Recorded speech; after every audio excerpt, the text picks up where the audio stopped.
Chapter 1. Now these are the names of the sons of Israel who came into Egypt.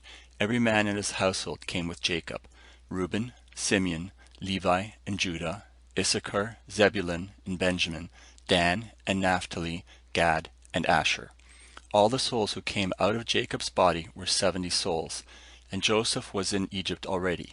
Joseph died, as did all his brothers, and all that generation.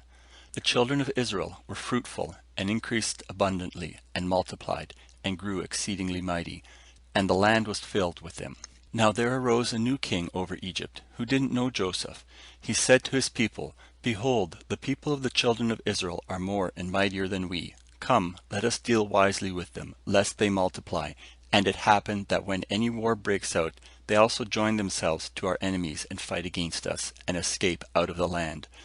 Therefore they set taskmasters over them, to afflict them with their burdens.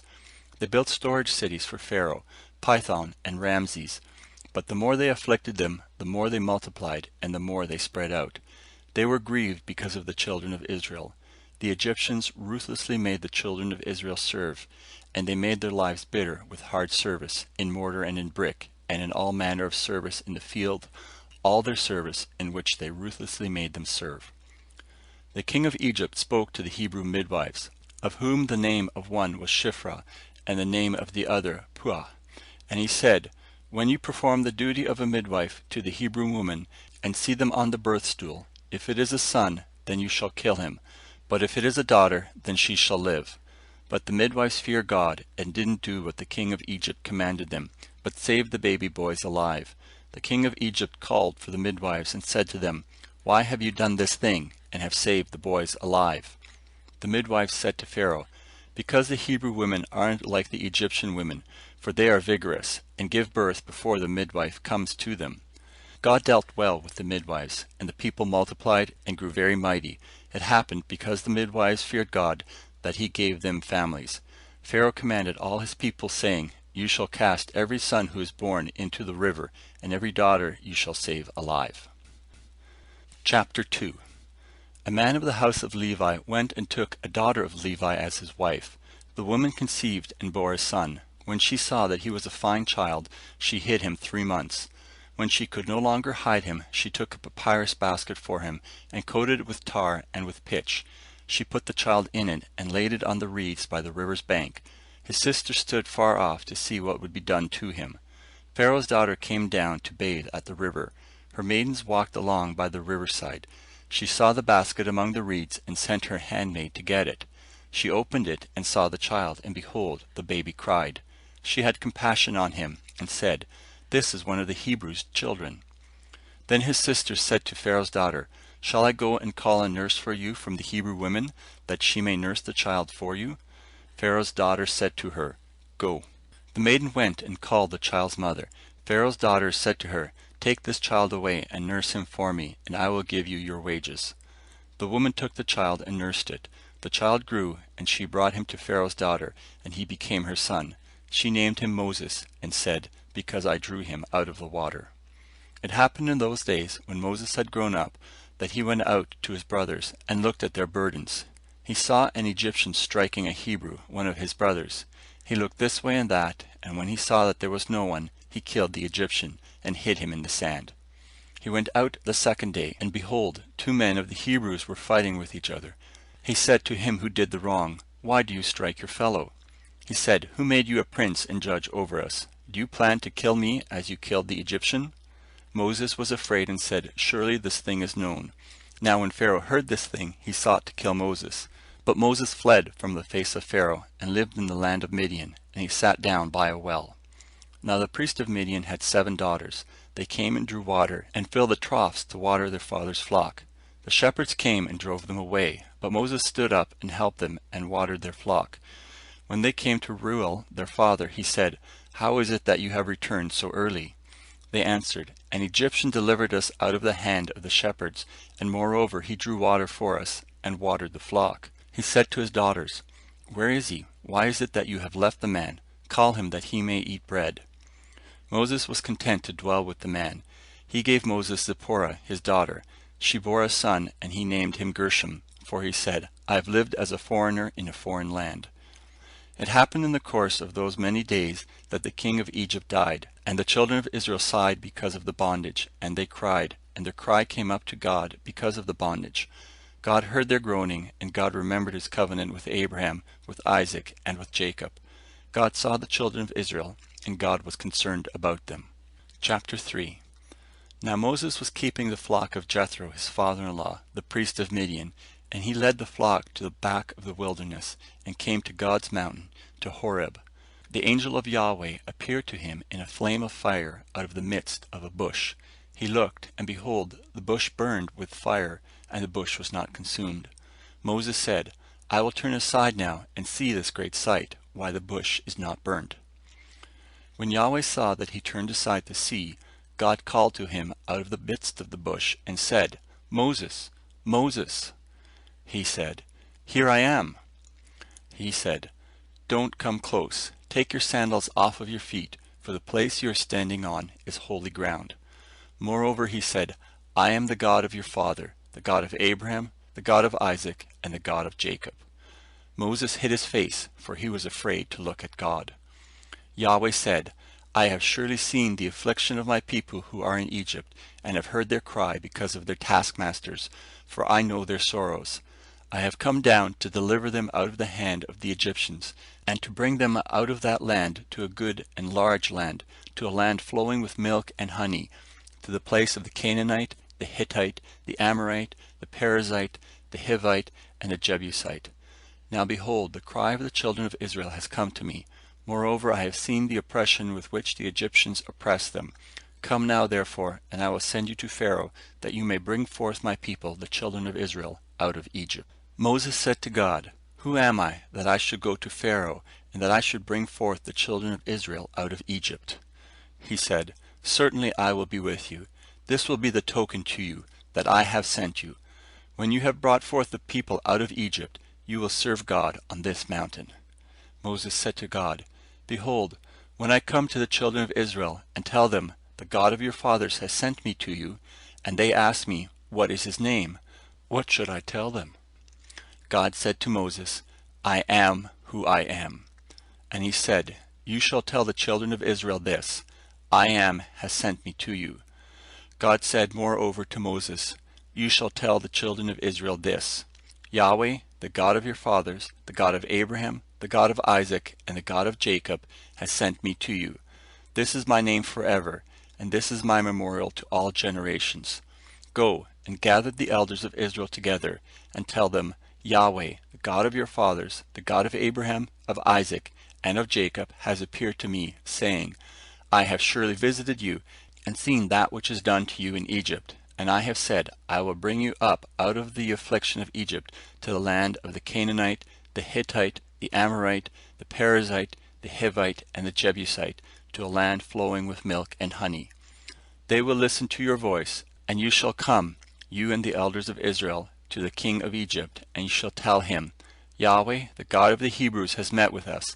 Now please let us go 3 days' journey into the wilderness, that we may sacrifice to Yahweh, our God. I know that the king of Egypt won't give you permission to go. No, not by a mighty hand. I will put forth my hand and strike Egypt with all my wonders, which I will do in his midst. And after that he will let you go. I will give this people favor in the sight of the Egyptians, and it will happen that when you go, you shall not go empty-handed. But every woman shall ask of her neighbor, and of her who visits her house, jewels of silver, jewels of gold, and clothing, and you shall put them on your sons and on your daughters. You shall despoil the Egyptians. Chapter 4. Moses answered, But behold, they will not believe me, nor listen to my voice, for they will say, Yahweh has not appeared to you. Yahweh said to him, What is that in your hand? He said, A rod. He said, Throw it on the ground. He threw it on the ground, and it became a snake, and Moses ran away from it. Yahweh said to Moses, Put forth your hand, and take it by the tail. He put forth his hand, and laid hold of it, and it became a rod in his hand. That they may believe that Yahweh, the God of their fathers, the God of Abraham, the God of Isaac, and the God of Jacob, has appeared to you, Yahweh said furthermore to him, Now put your hand inside your cloak. He put his hand inside his cloak, and when he took it out, behold, his hand was leprous. as white as snow. He said, "Put your hand inside your cloak again." He put his hand inside his cloak again, and when he took it out of his cloak, behold, it had turned again to his other flesh. It will happen, if they will neither believe you nor listen to the voice of the first sign, that they will believe the voice of the latter sign. It will happen, if they do not believe even these two signs, neither listen to your voice, that you shall take of the water of the river and pour it on the dry land. The water which you take out of the river will become blood on the dry land. Moses said to Yahweh, O Lord, I am not eloquent, neither before now nor since you have spoken to your servant, for I am slow of speech and of a slow tongue. Yahweh said to him, Who made man's mouth? Or who makes one mute, or deaf, or seeing, or blind? Isn't it I, Yahweh? Now therefore go, and I will be with your mouth, and teach you what you shall speak. He said, O Lord, please send someone else.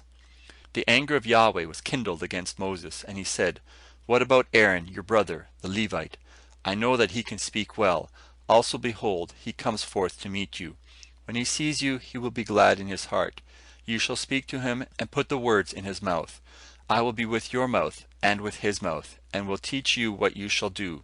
He will be your spokesman to the people, and it will happen that he will be to you a mouth, and you will be to him as God.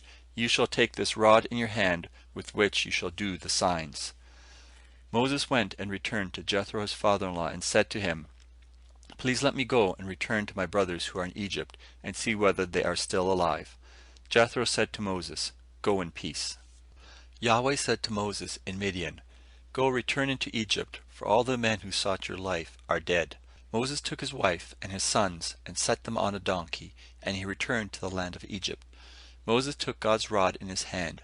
Yahweh said to Moses, When you go back into Egypt, see that you do before Pharaoh all the wonders which I have put into your hand.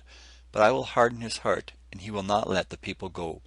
You shall tell Pharaoh, Thus says Yahweh, Israel is my son, my firstborn, and I have said to you, Let my son go, that he may serve me, and you have refused to let him go. Behold, I will kill your son, your firstborn. It happened on the way at a lodging place, that Yahweh met him, and wanted to kill him. Then Zipporah took a flint, and cut off the foreskin of her son, and cast it at his feet. And she said, Surely you are a bridegroom of blood to me. So he let him alone. Then she said, You are a bridegroom of blood, because of the circumcision. Yahweh said to Aaron, Go into the wilderness to meet Moses. He went and met him on God's mountain, and kissed him. Moses told Aaron all the words of Yahweh with which he had sent him, and all the signs with which he had instructed him. Moses and Aaron went and gathered together all the elders of the children of Israel. Aaron spoke all the words which Yahweh had spoken to Moses, and did the signs in the sight of the people. The people believed, and when they heard that Yahweh had visited the children of Israel, and that he had seen their affliction, they bowed their heads and worshipped. Chapter 5. Afterward Moses and Aaron came and said to Pharaoh, This is what Yahweh, the God of Israel, says, Let my people go, that they may hold a feast to me in the wilderness. Pharaoh said, Who is Yahweh, that I should listen to his voice, to let Israel go? I don't know Yahweh, and moreover I will not let Israel go. They said, The God of the Hebrews has met with us. Please let us go 3 days' journey into the wilderness, and sacrifice to Yahweh our God, lest he fall on us with pestilence or with the sword. The king of Egypt said to them, Why do you, Moses and Aaron, take the people from their work? Get back to your burdens. Pharaoh said, Behold, the people of the land are now many, and you make them rest from their burdens. The same day Pharaoh commanded the taskmasters of the people and their officers, saying, You shall no longer give the people straw to make brick as before. Let them go and gather straw for themselves. The number of the bricks which they made before you require of them. You shall not diminish anything of it, for they are idle. Therefore they cry, saying, Let us go and sacrifice to our God. Let heavier work be laid on the men, that they may labor therein, and don't let them pay any attention to lying words. The taskmasters of the people went out, and their officers, and they spoke to the people, saying, This is what Pharaoh says, I will not give you straw. Go yourselves, get straw where you can find it, for nothing of your work shall be diminished. So the people were scattered abroad throughout all the land of Egypt to gather stubble for straw. The taskmasters were urgent, saying, fulfill your work quota daily, as when there was straw. The officers of the children of Israel, whom Pharaoh's taskmasters had set over them, were beaten, and demanded, "Why haven't you fulfilled your quota, both yesterday and today, in making brick as before?" Then the officers of the children of Israel came and cried to Pharaoh, saying, "Why do you deal this way with your servants? No straw is given to your servants, and they tell us, 'Make brick.' And behold, your servants are beaten, but the fault is in your own people." But he said, "You are idle, you are idle. Therefore you say, 'Let us go and sacrifice to Yahweh.' Go therefore now and work, for no straw shall be given you, and you shall deliver the same number of bricks." The officers of the children of Israel saw that they were in trouble, when it was said, "You shall not diminish anything from your daily quota of bricks." They met Moses and Aaron, who stood in the way, as they came forth from Pharaoh, and they said to them, "May Yahweh look at you and judge, because you have made us a stench to be abhorred in the eyes of Pharaoh, and in the eyes of his servants, to put a sword in their hand, to kill us." Moses returned to Yahweh and said, "Lord, why have you brought trouble on this people? Why is it that you have sent me? For since I came to Pharaoh to speak your name, he has brought trouble on this people, neither have you delivered your people at all." Chapter 6. Yahweh said to Moses, "Now you shall see what I will do to Pharaoh, for by a strong hand he shall let them go, and by a strong hand he shall drive them out of his land." Now God spoke to Moses and said to him, "I am Yahweh, and I appeared to Abraham, to Isaac, and to Jacob as God Almighty, but by my name Yahweh I was not known to them. I have also established my covenant with them, to give them the land of Canaan, the land of their travels, in which they lived as aliens. Moreover, I have heard the groaning of the children of Israel, whom the Egyptians keep in bondage, and I have remembered my covenant. Therefore tell the children of Israel, I am Yahweh, and I will bring you out from under the burdens of the Egyptians, and I will rid you out of their bondage, and I will redeem you with an outstretched arm, and with great judgments, and I will take you to me for a people, and I will be to you a God, and you shall know that I am Yahweh your God, who brings you out from under the burdens of the Egyptians. I will bring you into the land which I swore to give to Abraham, to Isaac, and to Jacob, and I will give it to you for a heritage. I am Yahweh." Moses spoke so to the children of Israel, but they didn't listen to Moses for anguish of spirit and for cruel bondage. Yahweh spoke to Moses, saying, "Go in, speak to Pharaoh king of Egypt, that he let the children of Israel go out of his land." Moses spoke before Yahweh, saying, "Behold, the children of Israel haven't listened to me. How then shall Pharaoh listen to me, who am of uncircumcised lips?" Yahweh spoke to Moses and to Aaron, and gave them a command to the children of Israel, and to Pharaoh king of Egypt, to bring the children of Israel out of the land of Egypt. These are the heads of their fathers' houses. The sons of Reuben, the firstborn of Israel, Hanoch and Palu, Hezron and Carmi. These are the families of Reuben. The sons of Sibeon, Jemuel and Jamin, and Ohad, and Jachin, and Zohar, and Shaul, the son of a Canaanite woman. These are the families of Simeon. These are the names of the sons of Levi, according to their generations: Gershon, and Kohath, and Merari. And the years of the life of Levi were 137 years. The sons of Gershon, Libni and Shimei, according to their families. The sons of Kohath, Arman, and Ezhar, and Hebron, and Uziel. And the years of the life of Kohath were 133 years. The sons of Merari, Malhi and Mushi. These are the families of the Levites, according to their generations. Amram took Jehoshaphat his father's sister to himself as wife, and she bore him Aaron and Moses. And the years of the life of Amram were 137 years. The sons of Izhar, Korah, and Nepheg, and Zichri. The sons of Uziel, Mishael, and Elzaphan, and Sithri. Aaron took Elisheba, the daughter of Aminadab, and sister of Nashon, as his wife, and she bore him Nadab and Abihu, Eleazar and Ithamar. The sons of Korah, Asher, and Elkanah, and Abiasaph. These are the families of the Korahites. Eleazar, Aaron's son, took one of the daughters of Putiel as his wife, and she bore him Phinehas. These are the heads of the fathers' houses of the Levites according to their families: These are that Aaron and Moses, to whom Yahweh said, Bring out the children of Israel from the land of Egypt according to their armies. These are those who spoke to Pharaoh, king of Egypt, to bring out the children of Israel from Egypt. These are that Moses and Aaron. It happened on the day when Yahweh spoke to Moses in the land of Egypt, that Yahweh spoke to Moses, saying, I am Yahweh, speak to Pharaoh, king of Egypt, all that I shall speak to you. Moses said before Yahweh, Behold, I am of uncircumcised lips, and how shall Pharaoh listen to me? Chapter 7. Yahweh said to Moses, Behold, I have made you as God to Pharaoh, and Aaron your brother shall be your prophet. You shall speak all that I command you, and Aaron your brother shall speak to Pharaoh, that he let the children of Israel go out of his land. I will harden Pharaoh's heart, and multiply my... Chapter 11. Yahweh said to Moses, Yet one more plague will I bring on Pharaoh and on Egypt.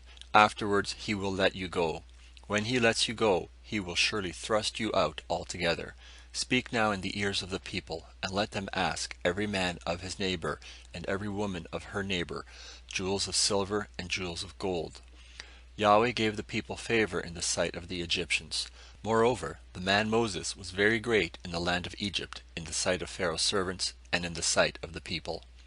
Moses said, This is what Yahweh says, About midnight I will go out into the midst of Egypt, and all the firstborn in the land of Egypt shall die, from the firstborn of Pharaoh who sits on his throne, even to the firstborn of the female servant who is behind the mill, and all the firstborn of livestock. There shall be a great cry throughout all the land of Egypt, such as there has not been, nor shall be any more. But against any of the children of Israel, a dog won't even bark or move its tongue, against man or animal, that you may know that Yahweh makes a distinction between the Egyptians and Israel. All these your servants shall come down to me, and bow down themselves to me, saying, Get out with all the people who follow you, and after that I will go out. He went out from Pharaoh in hot anger. Yahweh said to Moses, Pharaoh won't listen to you, that my wonders may be multiplied in the land of Egypt. Moses and Aaron did all these wonders before Pharaoh, and Yahweh hardened Pharaoh's heart, and he didn't let the children of Israel go out of his land. Chapter 12. Yahweh spoke to Moses and Aaron in the land of Egypt, saying, This month shall be to you the beginning of months. It shall be the first month of the year to you. Speak to all the congregation of Israel, saying, On the 10th day of this month they shall take to them every man a lamb, according to their fathers' houses, a lamb for a household. And if the household is too little for a lamb, then he and his neighbor next to his house shall take one, according to the number of the souls. According to what every one can eat, you shall make your count for the lamb. Your lamb shall be without blemish, a male a year old.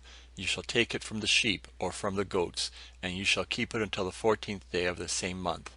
And the whole assembly of the congregation of Israel shall kill it at evening. They shall take some of the blood and put it on the 2 doorposts and on the lintel, on the houses in which they shall eat it. They shall eat the flesh in that night, roasted with fire, and unleavened bread. They shall eat it with bitter herbs. Don't eat it raw, nor boiled at all with water, but roasted with fire, with its head, its leg, and its inner parts. You shall let nothing of it remain until the morning, but that which remains of it until the morning you shall burn with fire. This is how you shall eat it, with your waist girded, your shoes on your feet, and your staff in your hand, and you shall eat it in haste. It is Yahweh's Passover. For I will go through the land of Egypt in that night, and will strike all the firstborn in the land of Egypt, both man and animal. Against all the gods of Egypt I will execute judgments. I am Yahweh.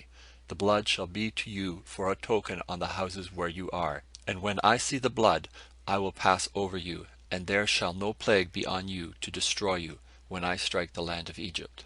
This day shall be to you for a memorial, and you shall keep it a feast to Yahweh. Throughout your generations you shall keep it a feast by an ordinance forever. 7 days you shall eat unleavened bread. Even the first day you shall put away yeast out of your houses. For whoever eats leavened bread from the first day until the 7th day, that soul shall be cut off from Israel. In the first day there shall be to you a holy convocation, and in the 7th day a holy convocation. No manner of work shall be done in them, except that which every man must eat, and that only may be done by you. You shall observe the feast of unleavened bread. for in this same day have I brought your armies out of the land of Egypt. Therefore you shall observe this day throughout your generations by an ordinance forever. In the first month, on the 14th day of the month at evening, you shall eat unleavened bread, until the 21st day of the month at evening. 7 days shall there be no yeast found in your houses. For whoever eats that which is leavened, that soul shall be cut off from the congregation of Israel, whether he be a foreigner or one who is born in the land. You shall eat nothing leavened. In all your habitations you shall eat unleavened bread.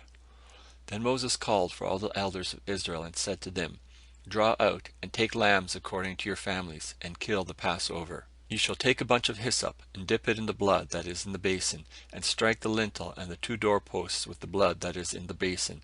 And none of you shall go out of the door of his house until the morning. For Yahweh will pass through to strike the Egyptians, and when he sees the blood on the lintel and on the 2 doorposts, Yahweh will pass over the door, and will not allow the destroyer to come into your houses to strike you. You shall observe this thing for an ordinance to you and to your sons forever. It shall happen when you have come to the land which Yahweh will give you, according as he has promised, that you shall keep this service. It will happen when your children ask you, What do you mean by this service? Then you shall say, It is the sacrifice of Yahweh's Passover, who passed over the houses of the children of Israel in Egypt, when he struck the Egyptians and spared our houses. The people bowed their heads and worshipped. The children of Israel went and did so, as Yahweh had commanded Moses and Aaron, so they did. It happened at midnight that Yahweh struck all the firstborn in the land of Egypt, from the firstborn of Pharaoh, who sat on his throne, to the firstborn of the captive who was in the dungeon, and all the firstborn of livestock. Pharaoh rose up in the night, he and all his servants, and all the Egyptians. And there was a great cry in Egypt, for there was not a house where there was not one dead. He called for Moses and Aaron by night, and said, Rise up, get out from among my people, both you and the children of Israel, and go, serve Yahweh, as you have said. Take both your flocks and your herds, as you have said, and be gone, and bless me also. The Egyptians were urgent with the people, to send them out of the land in haste, for they said, We are all dead men. The people took their dough before it was leavened, their kneading troughs being bound up in their clothes on their shoulders. The children of Israel did according to the word of Moses, and they asked of the Egyptians jewels of silver and jewels of gold, and clothing. Yahweh gave the people favor in the sight of the Egyptians, so that they let them have what they asked. They despoiled the Egyptians. The children of Israel traveled from Ramses to Succoth, about 600,000 on foot who were men, besides children. A mixed multitude went up also with them, with flocks, herds, and even very much livestock. They baked unleavened cakes of the dough which they brought forth out of Egypt, for it wasn't leavened, because they were thrust out of Egypt and couldn't wait. Neither had they prepared for themselves any food. Now the time that the children of Israel lived in Egypt was 430 years. It happened at the end of 430 years, even the same day it happened, that all the armies of Yahweh went out from the land of Egypt. It is a night to be much observed to Yahweh, for bringing them out of the land of Egypt. This is that night of Yahweh, to be much observed of all the children of Israel throughout their generations. Yahweh said to Moses and Aaron, This is the ordinance of the Passover. There shall no foreigner eat of it, but every man's servant who is bought for money. When you have circumcised them, then he shall eat of it. A foreigner and a hired servant shall not eat of it. In one house shall it be eaten. You shall not carry forth anything of the flesh abroad out of the house, neither shall you break a bone of it. All the congregation of Israel shall keep it. When a stranger shall live as a foreigner with you, and will keep the Passover to Yahweh, let all his males be circumcised, and then let him come near and keep it, and he shall be as one who is born in the land. But no uncircumcised person shall eat of it. One law shall be to him who is born at home, and to the stranger who lives as a foreigner among you. All the children of Israel did so. As Yahweh commanded Moses and Aaron, so they did. It happened the same day that Yahweh brought the children out of Israel, out of the land of Egypt, by their armies. Chapter 13. Yahweh spoke to Moses, saying, Sanctify to me all of the firstborn, whatever opens the womb among the children of Israel, both of man and of animal, it is mine. Moses said to the people, Remember this day in which you came out from Egypt. out of the house of bondage. For by strength of hand Yahweh brought you from this place. No leavened bread shall be eaten. This day you go forth in the month of Abib. It shall be when Yahweh shall bring you into the land of the Canaanite, and the Hittite, and the Amorite, and the Hivite, and the Jebusite, which he swore to your fathers to give you, a land flowing with milk and honey, that you shall keep this service in this month. 7 days you shall eat unleavened bread, and in the 7th day shall be a feast to Yahweh. Unleavened bread shall be eaten throughout the 7 days, and no leavened bread shall be seen with you, neither shall there be yeast seen with you in all your borders. You shall tell your son in that day, saying, It is because of that which Yahweh did for me when I came forth out of Egypt. It shall be for a sign to you on your hand, and for a memorial between your eyes, that the law of Yahweh may be in your mouth. For with a strong hand Yahweh has brought you out of Egypt. You shall therefore keep this ordinance in its season from year to year. It shall be, when Yahweh shall bring you into the land of the Canaanite, as he swore to you and to your fathers, and shall give it you, that you shall set apart to Yahweh all that opens the womb, and every firstborn which you have that comes from an animal. The male shall be Yahweh's. Every firstborn of a donkey you shall redeem with a lamb. And if you will not redeem it, then you shall break its neck. And you shall redeem all the firstborn of man among your sons. It shall be, when your son asks you in time to come, saying, What is this? Then you shall tell them, By strength of hand Yahweh brought us out from Egypt, from the house of bondage. And it happened, when Pharaoh would hardly let us go, that Yahweh killed all the firstborn in the land of Egypt, both the firstborn of man and the firstborn of animal. Therefore I sacrifice to Yahweh all that opens the womb, being males. But all the firstborn of my sons I redeem. It shall be for a sign on your hand, and for symbols between your eyes, for by strength of hand Yahweh brought us forth out of Egypt. It happened, when Pharaoh had let the people go, that God didn't lead them by the way of the land of the Philistines, although that was near. For God said, Lest perhaps the people change their minds when they see war, and they return to Egypt. But God led the people around by the way of the wilderness by the Red Sea, and the children of Israel went up armed out of the land of Egypt. Moses took the bones of Joseph with him, for he had made the children of Israel swear, saying, God will surely visit you, and you shall carry up my bones away from here with you. They took their journey from Succoth and encamped in Etham, in the edge of the wilderness. Yahweh went before them by day in a pillar of cloud, to lead them on their way, and by night in a pillar of fire, to give them light, that they might go by day and by night. The pillar of cloud by day, and the pillar of fire by night, didn't depart from before the people. Chapter 14. Yahweh spoke to Moses, saying, Speak to the children of Israel, that they turn back and encamp before Pihahiroth, between Migdol and the sea, before Baal-zephon. You shall encamp opposite it by the sea. Pharaoh will say of the children of Israel, They are entangled in the land, the wilderness has shut them in. I will harden Pharaoh's heart, and he will follow after them, and I will get honor over Pharaoh, and over all his armies, and the Egyptians shall know that I am Yahweh. They did so. It was told the king of Egypt that the people had fled, and the heart of Pharaoh and of his servants was changed towards the people, and they said, What is this we have done, that we have let Israel go from serving us? He made ready his chariot, and took his army with him, and he took 600 chosen chariots, and all the chariots of Egypt, and the captains over all of them. Yahweh hardened the heart of Pharaoh king of Egypt, and he pursued after the children of Israel. For the children of Israel went out with a high hand. The Egyptians pursued after them, all the horses and chariots of Pharaoh, his horsemen and his army, and overtook them encamping by the sea, beside Pihahiroth, before Baal-zephon. When Pharaoh drew near, the children of Israel lifted up their eyes, and behold, the Egyptians were marching after them, and they were very afraid. The children of Israel cried out to Yahweh. They said to Moses, Because there were no graves in Egypt, have you taken us away to die in the wilderness? Why have you treated us this way, to bring us forth out of Egypt?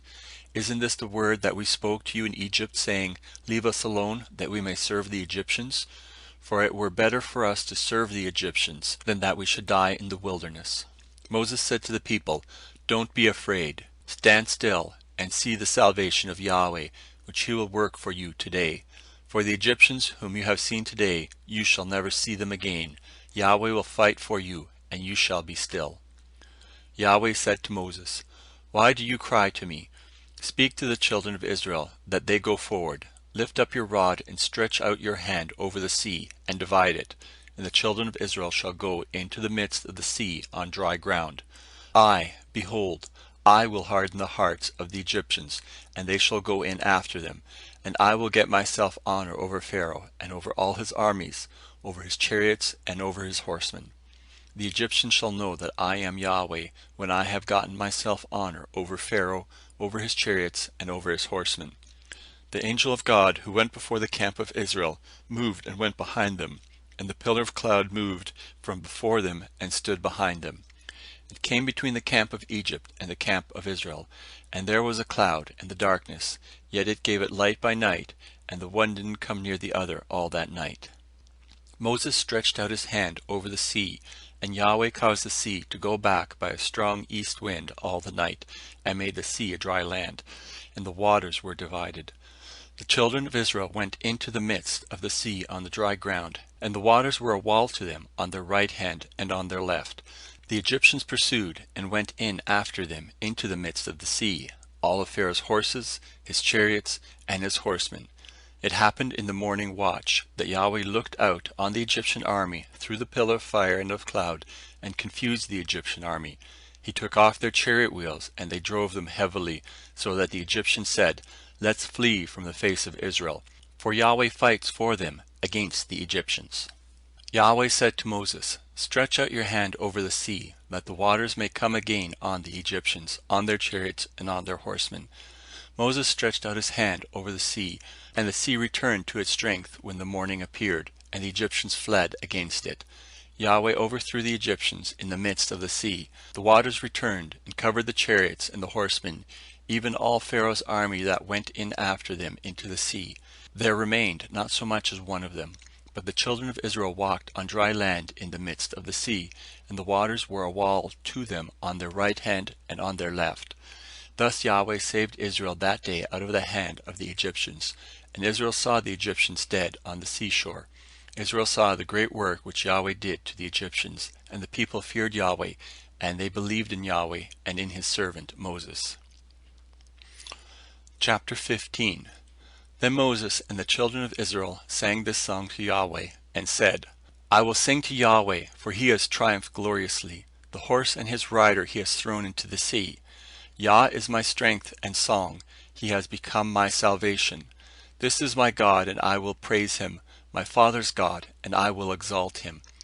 Yahweh is a man of war. Yahweh is his name. He has cast Pharaoh's chariots and his army into the sea. His chosen captains are sunk in the Red Sea. The deep covers them. They went down into the depths like a stone. Your right hand, Yahweh, is glorious in power. Your right hand, Yahweh, dashes the enemy in pieces. In the greatness of your excellency, you overthrow those who rise up against you. You send forth your wrath. It consumes them as stubble. With the blast of your nostrils, the waters were piled up. The floods stood upright as a heap. The deeps were congealed in the heart of the sea. The enemy said, I will pursue, I will overtake, I will divide the spoil. My desire shall be satisfied on them. I will draw my sword, my hand shall destroy them. You blew with your wind, the sea covered them. They sank like lead in the mighty waters. Who is like you, Yahweh, among the gods? Who is like you, glorious in holiness, fearful in praises, doing wonders? You stretched out your right hand, the earth swallowed them. You, in your loving kindness, have led the people that you have redeemed. You have guided them in your strength to your holy habitation. The people have heard, they trembled. Pangs have taken hold of the inhabitants of Philistia. Then the chiefs of Edom were dismayed. Trembling takes hold of the mighty men of Moab. All the inhabitants of Canaan are melted away. Terror and dread falls on them. By the greatness of your arm they are still as stone, until your people pass over, Yahweh, until the people pass over who you have purchased. You shall bring them in and plant them in the mountain of your inheritance, the place, Yahweh, which you have made for yourself to dwell in, the sanctuary, Lord, which your hands have established. Yahweh shall reign forever and ever. For the horses of Pharaoh went in with his chariots and with his horsemen into the sea, and Yahweh brought back the waters of the sea on them. But the children of Israel walked on dry land in the midst of the sea. Miriam, the prophetess, the sister of Aaron, took a tambourine in her hand, and all the women went out after her with tambourines and with dances. Miriam answered them. Sing to Yahweh, for he has triumphed gloriously. The horse and his rider he has thrown into the sea. Moses led Israel onward from the Red Sea, and they went out into the wilderness of Shur. And they went 3 days in the wilderness, and found no water. When they came to Marah, they couldn't drink from the waters of Marah, for they were bitter. Therefore its name was called Marah. The people murmured against Moses, saying, What shall we drink? Then he cried to Yahweh. Yahweh showed him a tree, and he threw it into the waters, and the waters were made sweet.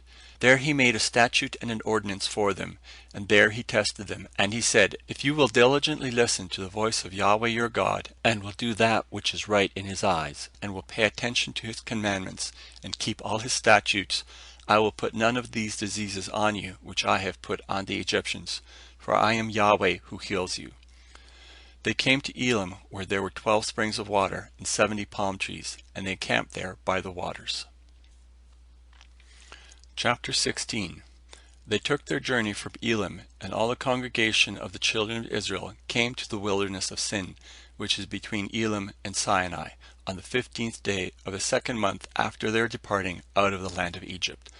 The whole congregation of the children of Israel murmured against Moses and against Aaron in the wilderness, and the children of Israel said to them, We wish that we had died by the hand of Yahweh in the land of Egypt, when we sat by the meat pots, where we ate our fill of bread.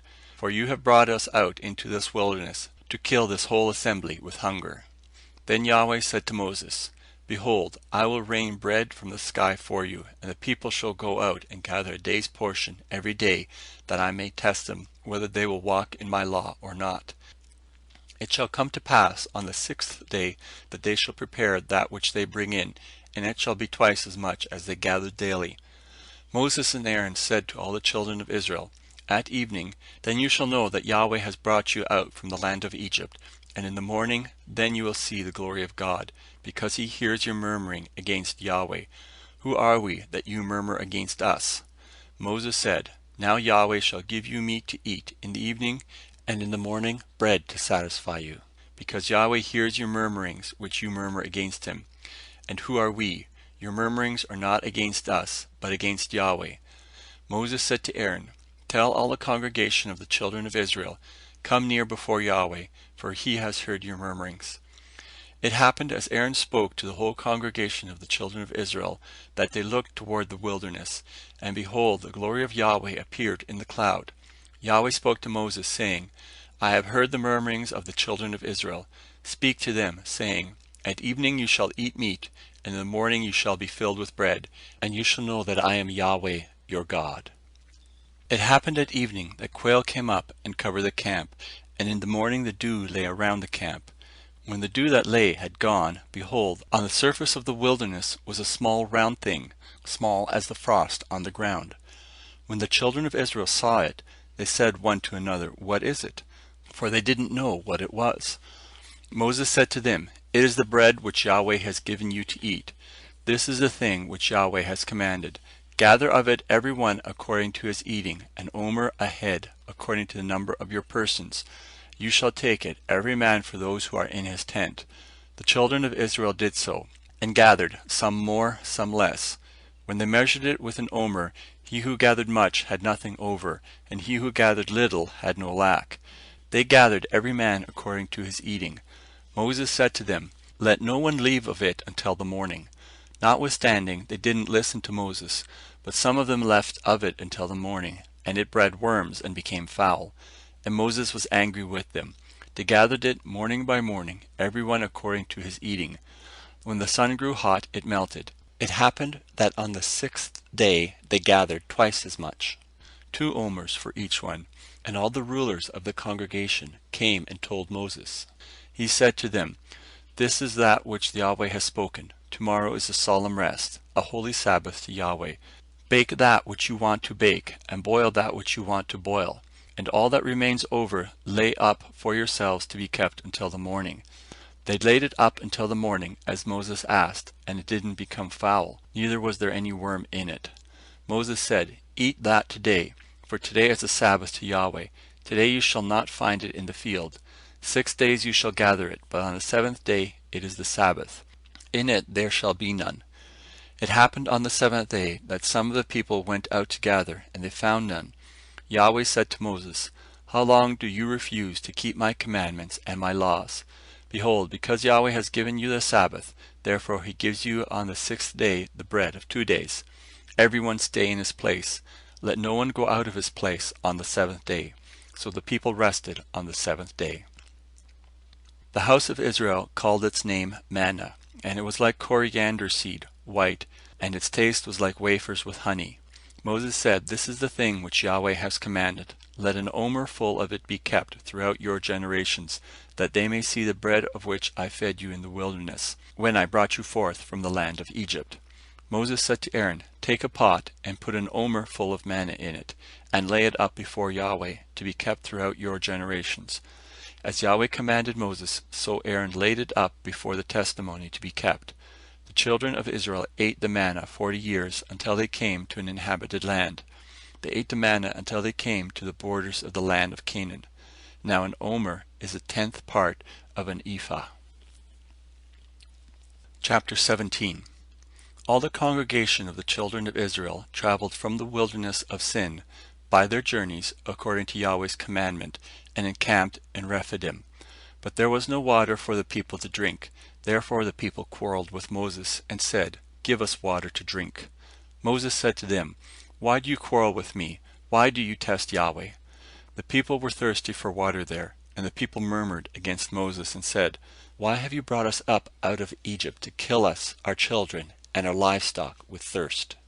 Moses cried to Yahweh, saying, What shall I do with these people? They are almost ready to stone me.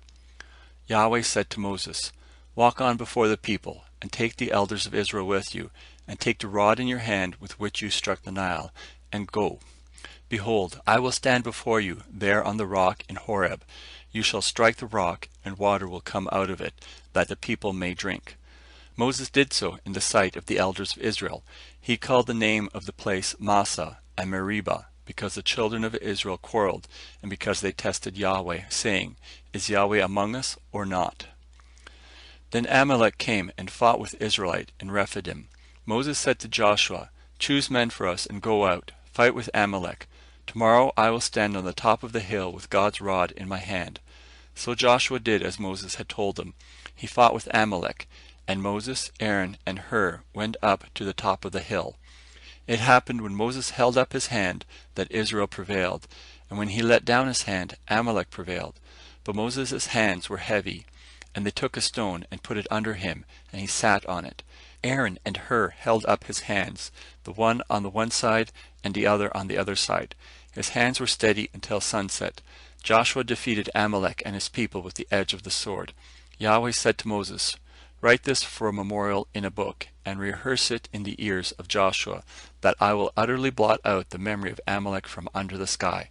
Moses built an altar, and called its name Yahweh our banner. He said, Yah has sworn, Yahweh will have war with Amalek from generation to generation. Chapter 18. Now Jethro, the priest of Midian, Moses' father-in-law, heard of all that God had done for Moses, and for Israel his people, how that Yahweh had brought Israel out of Egypt. Jethro, Moses' father-in-law, received Zipporah, Moses' wife, after he had sent her away, and her 2 sons. The name of one son was Gershom, for Moses said, I have lived as a foreigner in a foreign land. The name of the other was Eliezer, for he said, My father's God was my help, and delivered me from Pharaoh's sword. Jethro, Moses' father-in-law, came with his sons and his wife to Moses in the wilderness where he was encamped, at the mountain of God. He said to Moses, I, your father-in-law Jethro, have come to you with your wife and her 2 sons with her. Moses went out to meet his father-in-law, and bowed and kissed him. They asked each other of their welfare, and they came into the tent. Moses told his father-in-law all that Yahweh had done to Pharaoh and to the Egyptians for Israel's sake, all the hardships that had come on them on the way, and how Yahweh delivered them. Jethro rejoiced for all the goodness which Yahweh had done to Israel, and that he had delivered them out of the hand of the Egyptians. Jethro said, Blessed be Yahweh, who has delivered you out of the hand of the Egyptians, and out of the hand of Pharaoh, who has delivered the people from under the hand of the Egyptians. Now I know that Yahweh is greater than all gods because of the thing in which they dealt arrogantly against them. Jethro, Moses' father-in-law, took a burnt offering and sacrifices for God. Aaron came with all the elders of Israel to eat bread with Moses' father-in-law before God. It happened on the next day that Moses sat to judge the people, and the people stood around Moses from the morning to the evening. When Moses' father-in-law saw all that he did to the people, he said, "What is this thing that you do for the people? Why do you sit alone, and all the people stand around you from morning to evening?" Moses said to his father-in-law, "Because the people come to me to inquire of God. When they have a matter, they come to me, and I judge between a man and his neighbor, and I will make them know the statutes of God and his laws." Moses' father-in-law said to him, "The thing that you do is not good. You will surely wear away, both you and this people that is with you, for the thing is too heavy for you. You are not able to perform it yourself alone. Listen now to my voice. I will give you counsel, and God be with you. You represent the people before God, and bring the causes to God. You shall teach them the statutes and the laws, and shall show them the way in which they must walk, and the work that they must do. Moreover, you shall provide out of all the people able men, such as fear God, men of truth, hating unjust gain, and place such over them to be rulers of thousands, rulers of hundreds, rulers of fifties, and rulers of tens. Let them judge the people at all times. It shall be that every great matter they shall bring to you, but every small matter they shall judge themselves. So shall it be easier for you, and they shall share the load with you. If you will do this thing, and God commands you so, then you will be able to endure, and all of these people will also go to their place in peace." So Moses listened to the voice of his father-in-law, and did all that he had said. Moses chose able men out of all Israel, and made them heads over the people, rulers of thousands, rulers of hundreds, rulers of fifties, and rulers of tens. They judged the people at all times. They brought the hard causes to Moses, but every small matter they judged themselves. Moses let his father-in-law depart, and he went his way into his own land.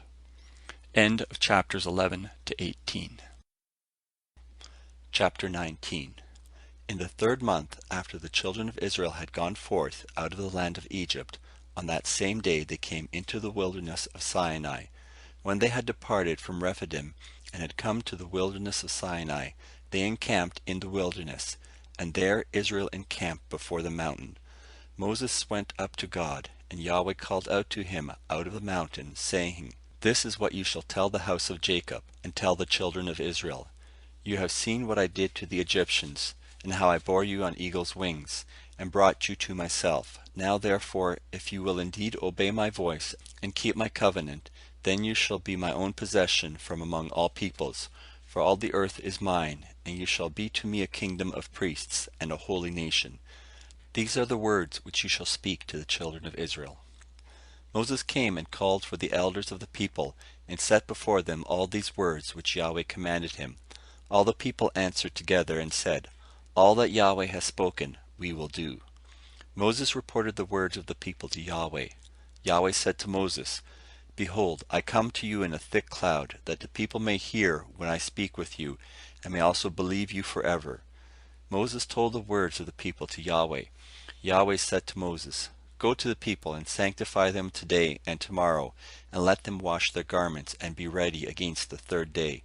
For on the 3rd day Yahweh will come down in the sight of all the people on Mount Sinai. You shall set bounds to the people all around, saying, Be careful that you don't go up onto the mountain or touch its border. Whoever touches the mountain shall be surely put to death.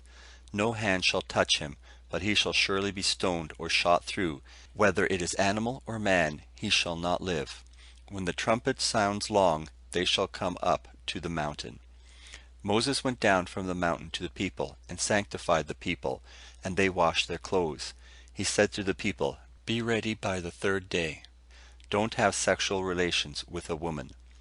It happened on the 3rd day, when it was morning, that there were thunders and lightnings, and a thick cloud on the mountain, and the sound of an exceedingly loud trumpet. And all the people who were in the camp trembled. Moses led the people out of the camp to meet God, and they stood at the lower part of the mountain. Mount Sinai, all of it, smoked, because Yahweh descended on it in fire, and its smoke ascended like the smoke of a furnace, and the whole mountain quaked greatly. When the sound of the trumpet grew louder and louder, Moses spoke, and God answered him by a voice. Yahweh came down on Mount Sinai to the top of the mountain. Yahweh called Moses to the top of the mountain, and Moses went up. Yahweh said to Moses, "Go down, warn the people, lest they break through to Yahweh to gaze, and many of them perish. Let the priests also who come near to Yahweh sanctify themselves, lest Yahweh break forth on them." Moses said to Yahweh, "The people can't come up to Mount Sinai, for you warned us, saying, 'Set bounds around the mountain, and sanctify it.'" Yahweh said to him, "Go down, and you shall bring Aaron up with you, but don't let the priests and the people break through to come up to Yahweh, lest he break forth on them." So Moses went down to the people and told them. Chapter 20. God spoke all these words, saying, "I am Yahweh your God, who brought you out of the land of Egypt, out of the house of bondage. You shall have no other gods before me.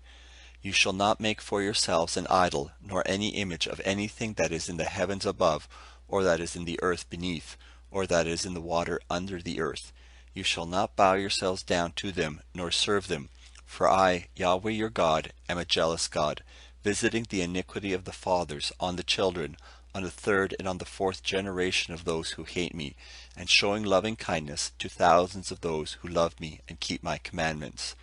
You shall not take the name of Yahweh your God in vain, for Yahweh will not hold him guiltless who takes his name in vain. Remember the Sabbath day, to keep it holy. You shall labor 6 days, and do all your work, but the seventh day is a Sabbath to Yahweh your God. You shall not do any work in it, you, nor your son, nor your daughter, your male servant, nor your female servant, nor your livestock, nor your stranger who is within your gates. For in 6 days Yahweh made heaven and earth, the sea and all that is in them, and rested the seventh day. Therefore Yahweh blessed the Sabbath day, and made it holy. Honor your father and your mother, that your days may be long in the land which Yahweh your God gives you. You shall not murder. You shall not commit adultery. You shall not steal. You shall not give false testimony against your neighbor. You shall not covet your neighbor's house. You shall not covet your neighbor's wife, nor his male servant, nor his female servant, nor his ox, nor his donkey, nor anything that is your neighbor's. All the people perceived the thunderings, the lightnings, the sound of the trumpet, and the mountain smoking.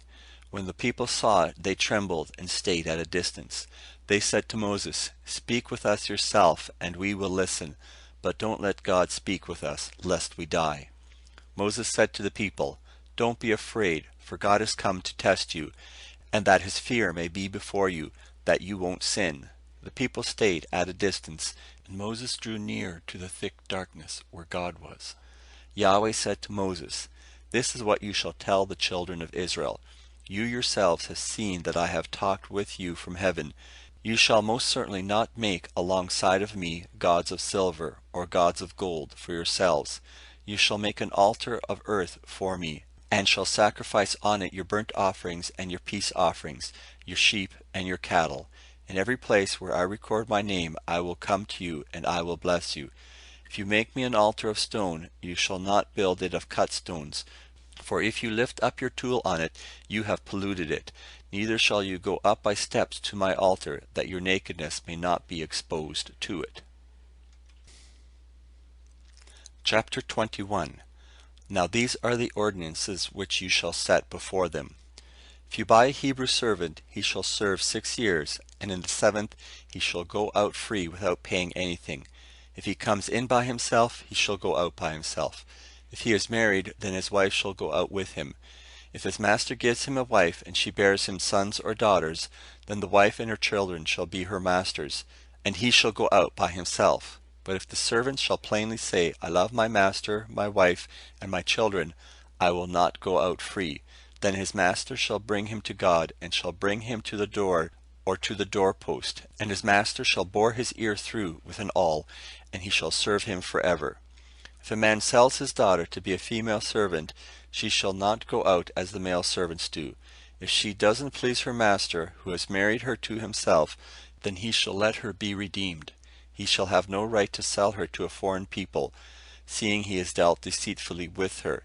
If he marries her to his son, he shall deal with her after the manner of daughters. If he takes another wife to himself, he shall not diminish her food, her clothing, and her marital rights. If he doesn't do these three things for her, she may go free without paying any money. One who strikes a man so that he dies shall surely be put to death, but not if it is unintentional, but God allows it to happen. Then I will appoint to you a place where he shall flee. If a man schemes and comes presumptuously on his neighbor to kill him, he shall take him from my altar that he may die. Anyone who attacks his father or his mother shall be surely put to death. Anyone who kidnaps someone and sells him, or if he is found in his hand, he shall surely be put to death. Anyone who curses his father or his mother shall surely be put to death. If men quarrel and one strikes the other with a stone or with his fist, and he doesn't die but is confined to bed, if he rises again and walks around with his staff, then he who struck him shall be cleared, only he shall pay for the loss of his time, and shall provide for his healing until he is thoroughly healed. If a man strikes his servant or his maid with a rod, and he dies under his hand, he shall surely be punished. Notwithstanding, if he gets up after a day or two, he shall not be punished, for he is his property. If men fight and hurt a pregnant woman so that she gives birth prematurely, and yet no harm follows, he shall be surely fined as much as the woman's husband demands and the judges allow. But if any harm follows, then you must take life for life, eye for eye, tooth for tooth, hand for hand, foot for foot, burning for burning, wound for wound, and bruise for bruise. If a man strikes his servant's eye or his maid's eye and destroys it, he shall let him go free for his eye's sake. If he strikes out his male servant's tooth or his female servant's tooth, he shall let him go free for his tooth's sake. If a bull gores a man or woman to death, the bull shall surely be stoned, and its flesh shall not be eaten, but the owner of the bull shall not be held responsible. But if the bull had a habit of goring in the past, and it has been testified to its owner, and he has not kept it in, but it has killed a man or woman, the bull shall be stoned, and its owner shall also be put to death. If a ransom is laid on him, then he shall give for the redemption of his life whatever is laid on him. Whether it has gored a son or has gored a daughter, according to this judgment it shall be done to him. If the bull gores a male servant or a female servant, 30 shekels of silver shall be given to their master, and the ox shall be stoned. If a man opens a pit, or if a man digs a pit and doesn't cover it, and a bull or donkey falls into it, the owner of the pit shall make it good. He shall give money to its owner, and the dead animal shall be his. If one man's bull injures another's, so that it dies, then they shall sell the live bull and divide its price, and they shall also divide the dead animal. Or if it is known that the bull was in the habit of goring in the past, and its owner has not kept it in, he shall surely pay bull for bull, and the dead animal shall be his own. Chapter 22. If a man steals an ox or a sheep, and kills it, or sells it, he shall pay 5 oxen for an ox, and 4 sheep for a sheep. If the thief is found breaking in, and is struck so that he dies, there shall be no guilt of bloodshed for him. If the sun has risen on him, there shall be guilt of bloodshed for him. He shall make restitution. If he has nothing, then he shall be sold for his theft. If the stolen property is found in his hand alive, whether it is an ox, donkey, or sheep, he shall pay double. If a man causes a field or vineyard to be eaten, and lets his animal loose, and it grazes in another man's field, he shall make restitution from the best of his own field, and from the best of his own vineyard. If fire breaks out and catches in thorns, so that the shocks of grain, or the standing grain, or the field are consumed, he who kindled the fire shall surely make restitution. If a man delivers to his neighbor money or stuff to keep, and it is stolen out of the man's house, if the thief is found, he shall pay double. If the thief isn't found, then the master of the house shall come near to God, to find out if he hasn't put his hand in his neighbor's goods. For every matter of trespass, whether it be for ox, for donkey, for sheep, for clothing, or for any kind of lost thing, about which one says, "This is mine," the cause of both parties shall come before God. He whom God condemns shall pay double to his neighbor. If a man delivers to his neighbor a donkey, an ox, a sheep, or any animal to keep, and it dies, or is injured, or driven away, no man seeing it, the oath of Yahweh shall be between them both, whether he hasn't put his hand to his neighbor's goods, and its owner shall accept it, and he shall not make restitution. But if it is stolen from him, he shall make restitution to its owner. If it is torn in pieces, let him bring it for evidence. He shall not make good that which was torn. If a man borrows anything of his neighbor's, and it is injured or dies, its owner not being with it, he shall surely make restitution. If its owner is with it, he shall not make it good. If it is a leased thing, it came for its lease. If a man entices a virgin who isn't pledged to be married, and lies with her, he shall surely pay a dowry for her to be his wife. If her father utterly refuses to give her to him, he shall pay money according to the dowry of virgins. You shall not allow a sorceress to live. Whoever has sex with an animal shall surely be put to death. He who sacrifices to any god, except to Yahweh only, shall be utterly destroyed. You shall not wrong an alien, neither shall you oppress him, for you were aliens in the land of Egypt. You shall not take advantage of any widow or fatherless child. If you take advantage of them at all, and they cry at all to me, I will surely hear their cry, and my wrath will grow hot, and I will kill you with the sword, and your wives shall be widows, and your children fatherless. If you lend money to any of my people with you who is poor, you shall not be to him as a creditor, neither shall you charge him interest. If you take your neighbor's garment as collateral, you shall restore it to him before the sun goes down, for that is his only covering. It is his garment for his skin. What would he sleep in? It will happen that when he cries to me, I will hear, for I am gracious. You shall not blaspheme God, nor curse a ruler of your people. You shall not delay to offer from your harvest and from the outflow of your presses. You shall give the firstborn of your sons to me. You shall do likewise with your cattle and with your sheep. 7 days it shall be with its mother, then on the 8th day you shall give it to me. You shall be holy men to me, therefore you shall not eat any flesh that is torn by animals in the field. You shall cast it to the dogs. Chapter 23. You shall not spread a false report. Don't join your hand with the wicked to be a malicious witness. You shall not follow a crowd to do evil, neither shall you testify in court to side with the multitude to pervert justice, neither shall you favor a poor man in his cause. If you meet your enemy's ox or his donkey going astray, you shall surely bring it back to him again. If you see the donkey of him who hates you fallen down under its burden, don't leave him, you shall surely help him with it. You shall not deny justice to your people in their lawsuits. Keep far from false charge, and don't kill the innocent and righteous, for I will not justify the wicked. You shall take no bribe, for a bribe blinds those who have sight and perverts the words of the righteous. You shall not oppress an alien, for you know the heart of an alien, seeing you were aliens in the land of Egypt. For 6 years you shall sow your land, and shall gather in its increase, but the 7th year you shall let it rest and lie fallow, that the poor of your people may eat. And what they leave the animal of the field shall eat. In like manner you shall deal with your vineyard and with your olive grove. 6 days you shall do your work, and on the 7th day you shall rest, that your ox and your donkey may have rest, and the son of your handmaid and the alien may be refreshed. Be careful to do all things that I have said to you, and don't invoke the name of other gods, neither let them be heard out of your mouth. You shall observe a feast to me 3 times a year. You shall observe the feast of unleavened bread. 7 days you shall eat unleavened bread, as I commanded you at the time appointed in the month of Abib, for in it you came out from Egypt. And no one shall appear before me empty. And the feast of harvest, the first fruits of your labors, which you sow in the field, and the feast of harvest at the end of the year, when you gather in your labors out of the field. 3 times in a year all your males shall appear before the Lord Yahweh.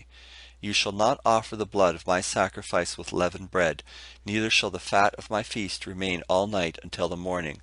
The first of the first fruits of your ground you shall bring into the house of Yahweh your God. You shall not boil a kid in its mother's milk. Behold, I send an angel before you to keep you by the way, and to bring you into the place which I have prepared. Pay attention to him and listen to his voice. Don't provoke him, for he will not pardon your disobedience, for my name is in him. But if you indeed listen to his voice and do all that I speak, then I will be an enemy to your enemies and an adversary to your adversaries. For my angels shall go before you and bring you into the Amorite, the Hittite, the Perizzite, the Canaanite, the Hivite, and the Jebusite, and I will cut them off. You shall not bow down to their gods, nor serve them, nor follow their practices, but you shall utterly overthrow them and demolish their pillars. You shall serve Yahweh your God, and he will bless your bread and your water, and I will take sickness away from your midst. No one will miscarry or be barren in your land. I will fulfill the number of your days. I will send my terror before you, and will confuse all the people to whom you come, and I will make all your enemies turn their backs to you.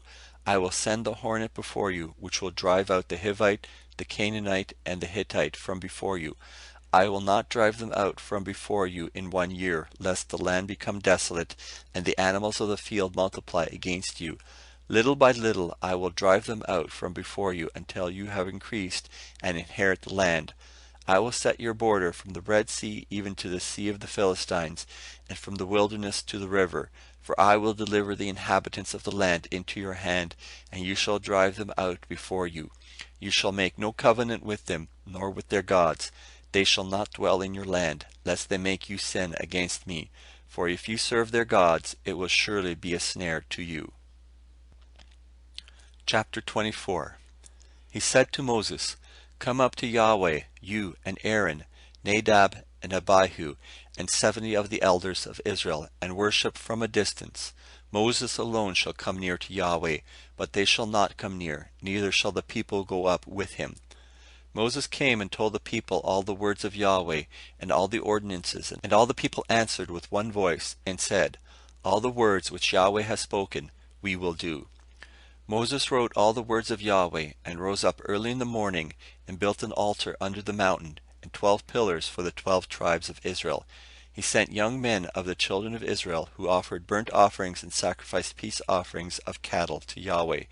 Moses took half of the blood and put it in the basins, and half of the blood he sprinkled on the altar. He took the book of the covenant and read it in the hearing of the people, and they said, All that Yahweh has spoken will we do, and be obedient.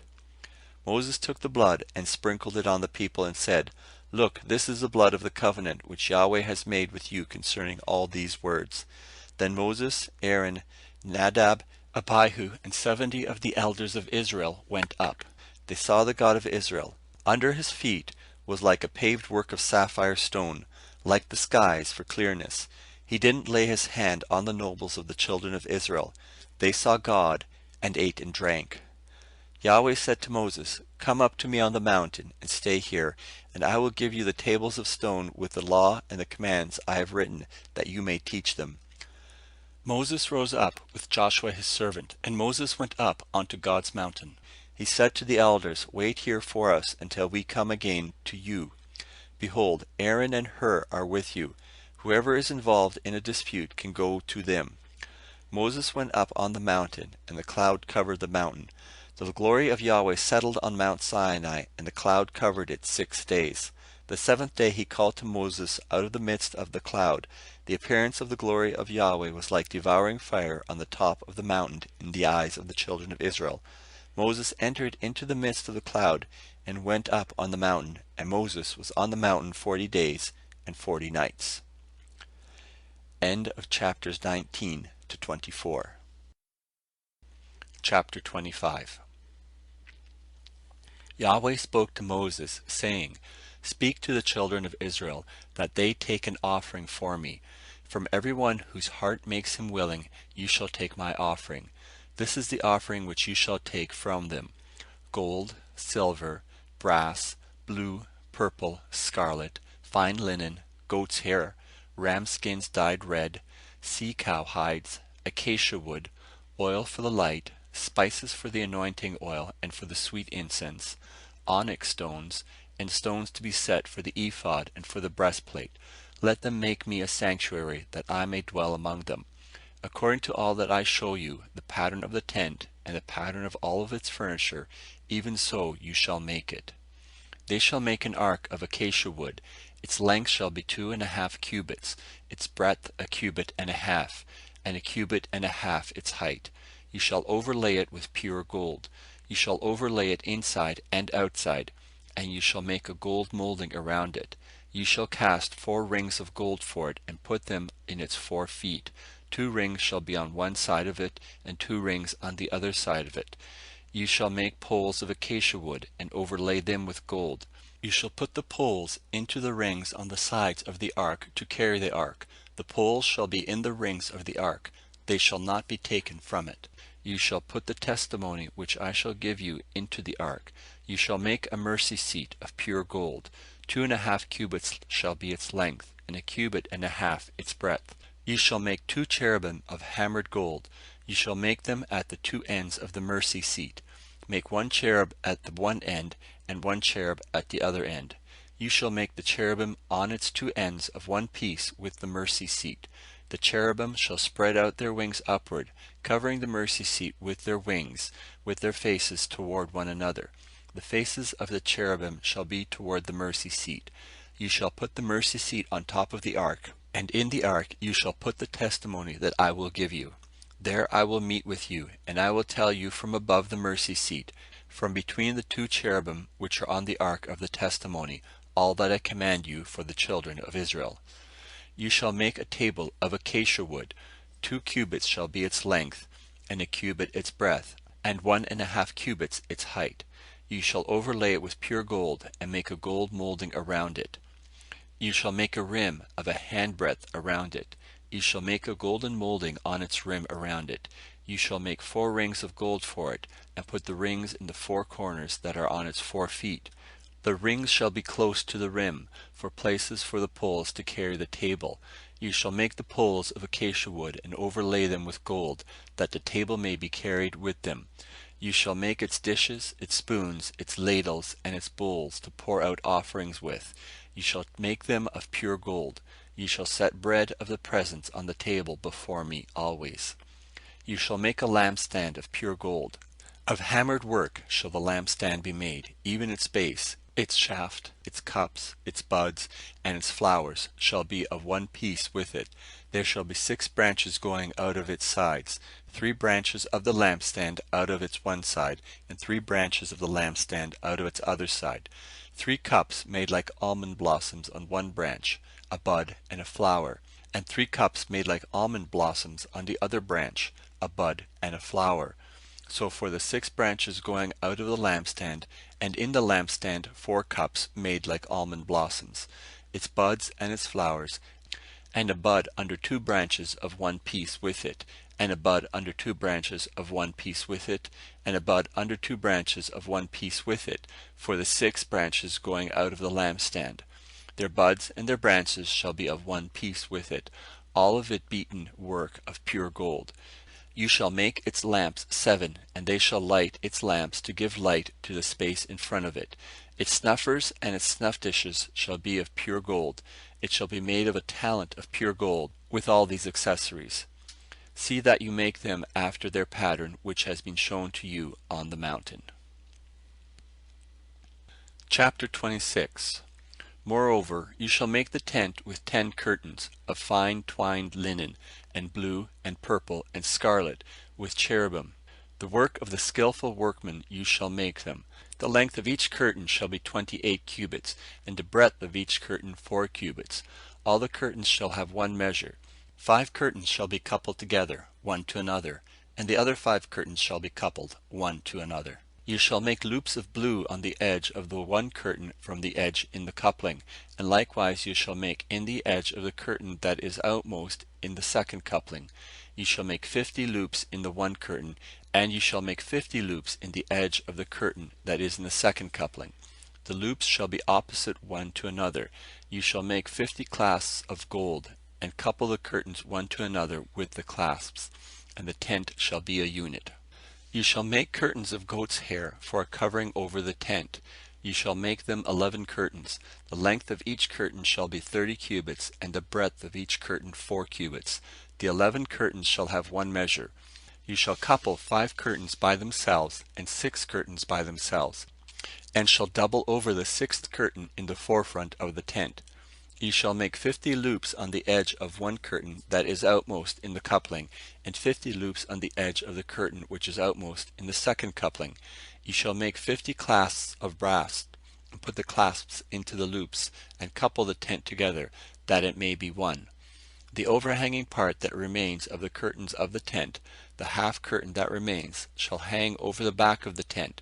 The cubit on the one side, and the cubit on the other side, of that which remains in the length of the curtains of the tent, shall hang over the sides of the tent on this side and on that side, to cover it. Ye shall make a covering for the tent of ram skins dyed red, and a covering of sea-cow hides above. You shall make the boards for the tent of acacia wood, standing up. 10 cubits shall be the length of a board, and 1.5 cubits the breadth of each board. There shall be 2 tenons in each board, joined to one another. Thus you shall make for all the boards of the tent. You shall make the boards for the tent, 20 boards for the south side southward. You shall make 40 sockets of silver under the 20 boards, 2 sockets under one board for its 2 tenons, and 2 sockets under another board for its 2 tenons. For the second side of the tent, on the north side, 20 boards and their 40 sockets of silver, 2 sockets under one board, and 2 sockets under another board. For the far part of the tent, westward, you shall make 6 boards. You shall make 2 boards for the corners of the tent in the far part. They shall be double beneath, and in like manner they shall be entire to its top to one ring. Thus shall it be for them both. They shall be for the 2 corners. There shall be 8 boards, and their sockets of silver, 16 sockets, 2 sockets under one board, and 2 sockets under another board. You shall make bars of acacia wood, 5 for the boards of the one side of the tent, and 5 bars for the boards of the other side of the tent, and 5 bars for the boards of the side of the tent, for the far part westward. The middle bar in the midst of the boards shall pass through from end to end. You shall overlay the boards with gold, and make their rings of gold for places for the bars. You shall overlay the bars with gold. You shall set up the tent according to the way that it was shown to you on the mountain. You shall make a veil of blue, and purple, and scarlet, and fine twined linen, with cherubim. The work of the skillful workman shall it be made. You shall hang it on the 4 pillars of acacia, and overlaid with gold. Their hooks shall be of gold, on 4 sockets of silver. You shall hang up the veil under the clasps, and shall bring the ark of the testimony in there within the veil. And the veil shall separate the holy place from the most holy for you. You shall put the mercy seat on the ark of the testimony in the most holy place. You shall set the table outside the veil, and the lampstand over against the table on the south side of the tent toward the south, and you shall put the table on the north side. You shall make a screen for the door of the tent, of blue and purple and scarlet, and fine twined linen, the work of the embroiderer. You shall make for the screen 5 pillars of acacia, and overlay them with gold. Their hooks shall be of gold, and you shall cast 5 sockets of brass for them. Chapter 27. You shall make the altar of acacia wood, 5 cubits long, and 5 cubits broad. The altar shall be 4 square, and its height shall be 3 cubits. You shall make its horns on its 4 corners. Its horns shall be of one piece with it, and you shall overlay it with brass. You shall make its pots to take away its ashes, its shovels, its basins, its flesh hooks, and its fire pans. All its vessels you shall make of brass. You shall make a grating for it of network of brass, and on the net you shall make 4 bronze rings on its 4 corners. You shall put it under the ledge around the altar beneath, that the net may reach halfway up the altar. You shall make poles for the altar, poles of acacia wood, and overlay them with brass.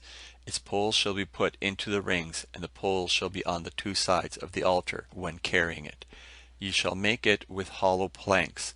They shall make it as it has been shown you on the mountain. You shall make the court of the tent. For the south side southward there shall be hangings for the court of fine twined linen, 100 cubits long for one side, and its pillars shall be 20, and their sockets 20, of brass. The hooks of the pillars and their fillets shall be of silver. Likewise, for the north side in length there shall be hangings 100 cubits long, and its pillars 20, and their sockets 20, of brass. the hooks of the pillars and their fillets of silver. For the breadth of the court on the west side shall be hangings of 50 cubits, their pillars 10, and their sockets 10. The breadth of the court on the east side eastward shall be 50 cubits. The hangings for the one side of the gate shall be 15 cubits, their pillars 3, and their sockets 3. For the other side shall be hangings of 15 cubits, their pillars 3, and their sockets 3. For the gate of the court shall be a screen of 20 cubits, of blue, and purple, and scarlet, and fine twined linen, the work of the embroiderer, their pillars 4, and their sockets 4. All the pillars of the court around shall be filleted with silver, their hooks of silver, and their sockets of brass. The length of the court shall be 100 cubits, and the breadth 50 everywhere, and the height 5 cubits, of fine twined linen, and their sockets of brass. All the instruments of the tent in all its service, and all its pins, and all the pins of the court, shall be of brass. You shall command the children of Israel that they bring to you pure olive oil beaten for the light, to cause a lamp to burn continually. In the tent of meeting, outside the veil which is before the testimony, Aaron and his sons shall keep it in order from evening to morning before Yahweh. It shall be a statute forever, throughout their generations, on the behalf of the children of Israel. Chapter 28. Bring Aaron your brother and his sons with him near to you from among the children of Israel, that he may minister to me in the priest's office, even Aaron, Nadab, and Abihu, Eleazar, and Ithamar, Aaron's sons. You shall make holy garments for Aaron your brother, for glory and for beauty. You shall speak to all who are wise-hearted, whom I have filled with the spirit of wisdom, that they may make Aaron's garment to sanctify him, that he may minister to me in the priest's office. These are the garments which they shall make: a breastplate, and an ephod, and a robe, and a coat of checker work, a turban, and a sash. And they shall make holy garments for Aaron your brother and his sons, that he may minister to me in the priest's office. They shall take the gold, and the blue, and the purple, and the scarlet, and the fine linen. They shall make the ephod of gold, of blue, and purple, and scarlet, and fine twined linen, the work of the skilled workmen. It shall have 2 shoulder straps joined to the 2 ends of it, that it may be joined together. The skillfully woven band which is on it, that is on him, shall be like its work, and of the same piece, of gold, of blue, and purple, and scarlet, and fine twined linen. You shall take 2 onyx stones, and engrave on them the names of the children of Israel, 6 of their names on the one stone, and the names of the 6 that remain on the other stone, in the order of their birth. With the work of an engraver in stone, like the engravings of a signet, you shall engrave the 2 stones, according to the names of the children of Israel. You shall make them to be enclosed in settings of gold. You shall put the 2 stones in the shoulder straps of the ephod, to be the stones of memorial for the children of Israel. And Aaron shall bear their names before Yahweh on his 2 shoulders for a memorial. You shall make settings of gold, and 2 chains of pure gold. You shall make them like cords of braided work, and you shall put the braided chains on the settings. You shall make a breastplate of judgment, the work of a skillful workman. Like the work of the ephod you shall make it, of gold, of blue, and purple, and scarlet, and fine twined linen. You shall make it. It shall be square and folded double. A span shall be its length of it, and a span its breadth. You shall set in it settings of stones, 4 rows of stones. A row of ruby, topaz, and beryl shall be the first row, and the second row a turquoise, a sapphire, and an emerald, and the third row a jacinth, an agate, and an amethyst, and the fourth row a chrysolite, an onyx, and a jasper. And they shall be enclosed in gold in their settings. The stones shall be according to the names of the children of Israel, 12 according to their names, like the engravings of a signet, every one according to his name. They shall be for the 12 tribes. You shall make on the breastplate chains like cords of braided work of pure gold. You shall make on the breastplate 2 rings of gold, and shall put the 2 rings on the 2 ends of the breastplate. You shall put the 2 braided chains of gold in the 2 rings at the ends of the breastplate. The other 2 ends of the 2 braided chains you shall put on the 2 settings, and put them on the shoulder straps of the ephod in its forepart. You shall make 2 rings of gold, and you shall put them on the 2 ends of the breastplate, on its edge, which is toward the side of the ephod inward. You shall make 2 rings of gold, and shall put them on the 2 shoulder straps of the ephod, underneath in its forepart, close by its coupling, above the skillfully woven band of the ephod. They shall bind the breastplate by its rings to the rings of the ephod with a lace of blue, that it may be on the skillfully woven band of the ephod, and that the breastplate may not swing out from the ephod. Aaron shall bear the names of the children of Israel in the breastplate of judgment on his heart, when he goes into the holy place, for a memorial before Yahweh continually. You shall put in the breastplate of judgment the Urim and the Thummim, and they shall be on Aaron's heart when he goes in before Yahweh, and Aaron shall bear the judgment of the children of Israel on his heart before Yahweh continually. You shall make the robe of the ephod all of blue. It shall have a hole for the head in its midst. It shall have a binding of woven work around its hole, as it were the hole of a coat of mail, that it not be torn. On its hem you shall make pomegranates of blue, and of purple, and of scarlet around its hem, and bells of gold between and around them, a golden bell and a pomegranate, a golden bell and a pomegranate, around the hem of the robe. It shall be on Aaron to minister, and its sound shall be heard when he goes out to the holy place before Yahweh, and when he comes out, that he not die. You shall make a plate of pure gold, and engrave it, like the engravings of a signet, holy to Yahweh. You shall put it on a lace of blue, and it shall be on the sash. On the front of the sash it shall be. It shall be on Aaron's forehead, and Aaron shall bear the iniquity of the holy things which the children of Israel shall make holy in all their holy gifts. It shall be always on his forehead, that they may be accepted before Yahweh. You shall weave the coat in checkerwork of fine linen, and you shall make a turban of fine linen, and you shall make a sash, the work of the embroiderer. You shall make coats for Aaron's sons, and you shall make sashes for them, and you shall make headbands for them, for glory and for beauty. You shall put them on Aaron your brother, and on his sons with him, and shall anoint them, and consecrate them, and sanctify them, that they may minister to me in the priest's office. You shall make the linen breeches to cover the flesh of their nakedness. From the waist even to the thighs they shall reach. They shall be on Aaron and on his sons, when they go into the tent of meeting, or when they come near to the altar to minister in the holy place, that they don't bear the iniquity and die. It shall be a statute forever to him and to his descendants after him. Chapter 29. This is the thing that you shall do to them to make them holy, to minister to me in the priest's office. Take 1 young bull and 2 rams without blemish, unleavened bread, unleavened cakes mixed with oil, and unleavened wafers anointed with oil. You shall make them of fine wheat flour. You shall put them in 1 basket, and bring them in the basket with the bull and the 2 rams. You shall bring Aaron and his sons to the door of the tent of meeting, and shall wash them with water. You shall take the garments, and put on Aaron the coat, the robe of the ephod, and the breastplate, and dress him with the skillfully woven band of the ephod. And you shall set the turban on his head, and put the holy crown on the turban. Then you shall take the anointing oil, and pour it on his head, and anoint him. You shall bring his sons, and put coats on them. You shall dress them with belts, Aaron and his sons, and bind headbands on them. And they shall have the priesthood by a perpetual statute, and you shall consecrate Aaron and his sons. You shall bring the bull before the tent of meeting, and Aaron and his sons shall lay their hands on the head of the bull. You shall kill the bull before Yahweh at the door of the tent of meeting. You shall take of the blood of the bull, and put it on the horns of the altar with your finger, and you shall pour out all the blood at the base of the altar. You shall take all the fat that covers the innards, and the cover of the liver, and the 2 kidneys, and the fat that is on them, and burn them on the altar.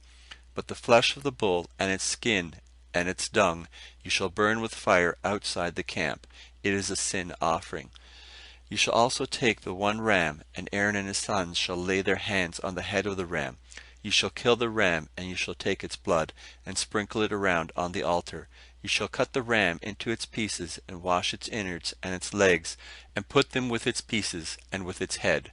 You shall burn the whole ram on the altar. It is a burnt offering to Yahweh. It is a pleasant aroma, an offering made by fire to Yahweh. You shall take the other ram, and Aaron and his sons shall lay their hands on the head of the ram. Then you shall kill the ram, and take some of its blood, and put it on the tip of the right ear of Aaron, and on the tip of the right ear of his sons, and on the thumb of their right hand, and on the big toe of their right foot, and sprinkle the blood around the altar. You shall take the blood that is on the altar, and of the anointing oil, and sprinkle it on Aaron, and on his garments, and on his sons, and on the garments of his sons with him. And he shall be made holy, and his garments, and his sons' garments with him. Also you shall take some of the ram's fat, the fat tail, the fat that covers the innards, the cover of the liver, the 2 kidneys, the fat that is on them, and the right thigh, for it is a ram of consecration, and 1 loaf of bread, 1 cake of oiled bread, and 1 wafer out of the basket of unleavened bread that is before Yahweh. You shall put all this in Aaron's hands, and in his sons' hands, and shall wave them for a wave offering before Yahweh. You shall take them from their hands, and burn them on the altar on the burnt offering, for a pleasant aroma before Yahweh. It is an offering made by fire to Yahweh. You shall take the breast of Aaron's ram of consecration, and wave it for a wave offering before Yahweh, and it shall be your portion.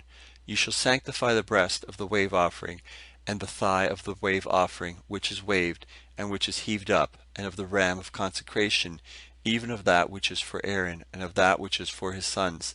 And it shall be for Aaron and his sons as their portion forever from the children of Israel, for it is a wave offering, and it shall be a wave offering from the children of Israel of the sacrifices of their peace offerings, even their wave offering to Yahweh. The holy garments of Aaron shall be for his sons after him, to be anointed in them, and to be consecrated in them.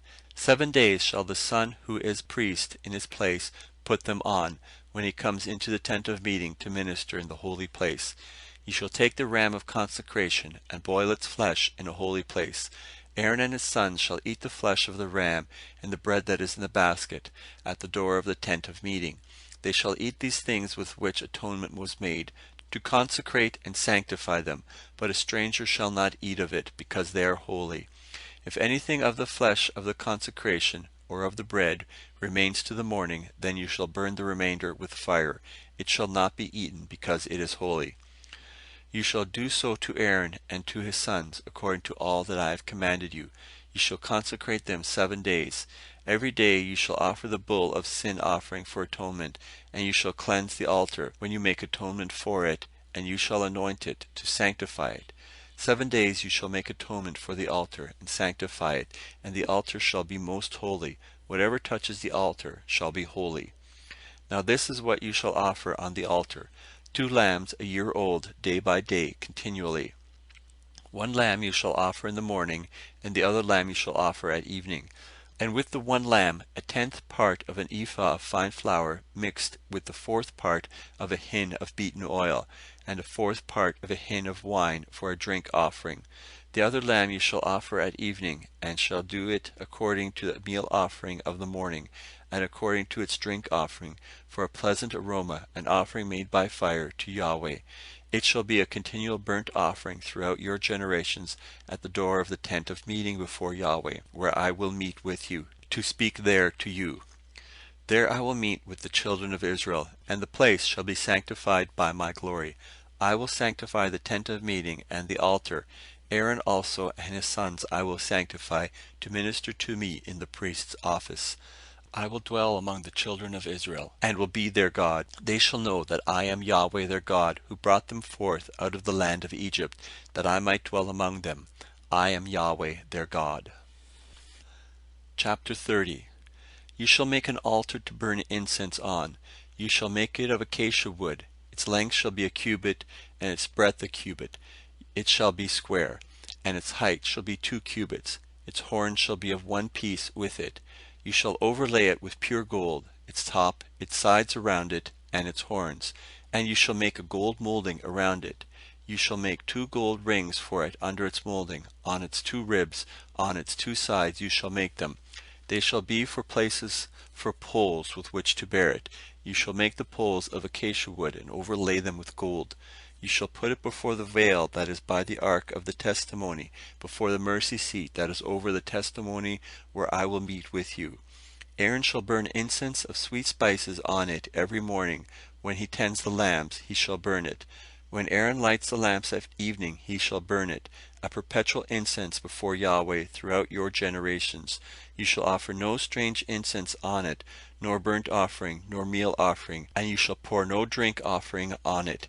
Aaron shall make atonement on its horns once in the year. With the blood of the sin offering of atonement once in the year, he shall make atonement for it throughout your generations. It is most holy to Yahweh. Yahweh spoke to Moses, saying, When you take a census of the children of Israel, according to those who are numbered among them, then each man shall give a ransom for his soul to Yahweh when you number them, that there be no plague among them when you number them. They shall give this, every one who passes over to those who are numbered, half a shekel after the shekel of the sanctuary. The shekel is 20 gerahs. Half a shekel for an offering to Yahweh.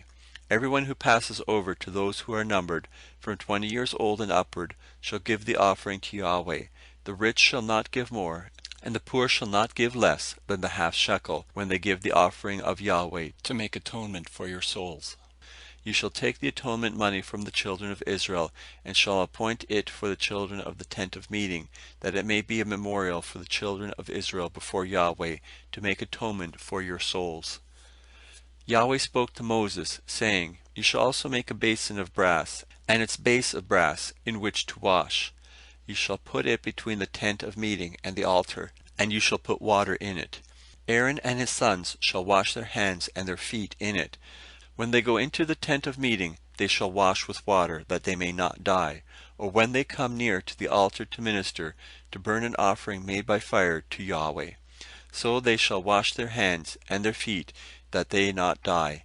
And it shall be a statute forever to them, even to him and to his descendants throughout their generations.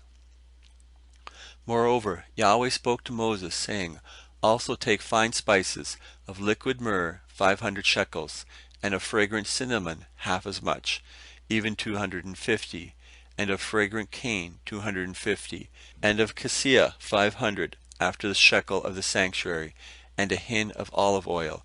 You shall make it a holy anointing oil, a perfume compounded after the art of the perfumer. It shall be a holy anointing oil. You shall use it to anoint the tent of meeting, the ark of the testimony, the table and all its articles, the lampstand and its accessories, the altar of incense, the altar of burnt offering with all its utensils, and the basin with its base. You shall sanctify them, that they may be most holy. Whatever touches them shall be holy. You shall anoint Aaron and his sons, and sanctify them, that they may minister to me in the priest's office. You shall speak to the children of Israel, saying, This shall be a holy anointing oil to me throughout your generations. It shall not be poured on man's flesh, neither shall you make any like it, according to its composition. It is holy. It shall be holy to you. Whoever compounds any like it, or whoever puts any of it on a stranger, he shall be cut off from his people. Yahweh said to Moses, Take to yourself sweet spices, gum resin, and onycha and galbanum, sweet spices with pure frankincense. Of each shall there be equal weight, and you shall make incense of it, a perfume after the art of the perfumer, seasoned with salt, pure and holy. And you shall beat some of it very small, and put some of it before the testimony in the tent of meeting, where I will meet with you. It shall be to you most holy. The incense which you shall make, according to its composition, you shall not make for yourselves. It shall be to you holy for Yahweh. Whoever shall make any like that to smell of it, he shall be cut off from his people. Chapter 31. Yahweh spoke to Moses, saying, Behold, I have called by my name Bezalel, the son of Uri, the son of Hur, of the tribe of Judah, and I have filled him with the Spirit of God, in wisdom, and in understanding, and in knowledge, and in all manner of workmanship, to devise skillful works, to work in gold, and in silver, and in brass, and in cutting of stones for setting, and in carving of wood, to work in all manner of workmanship.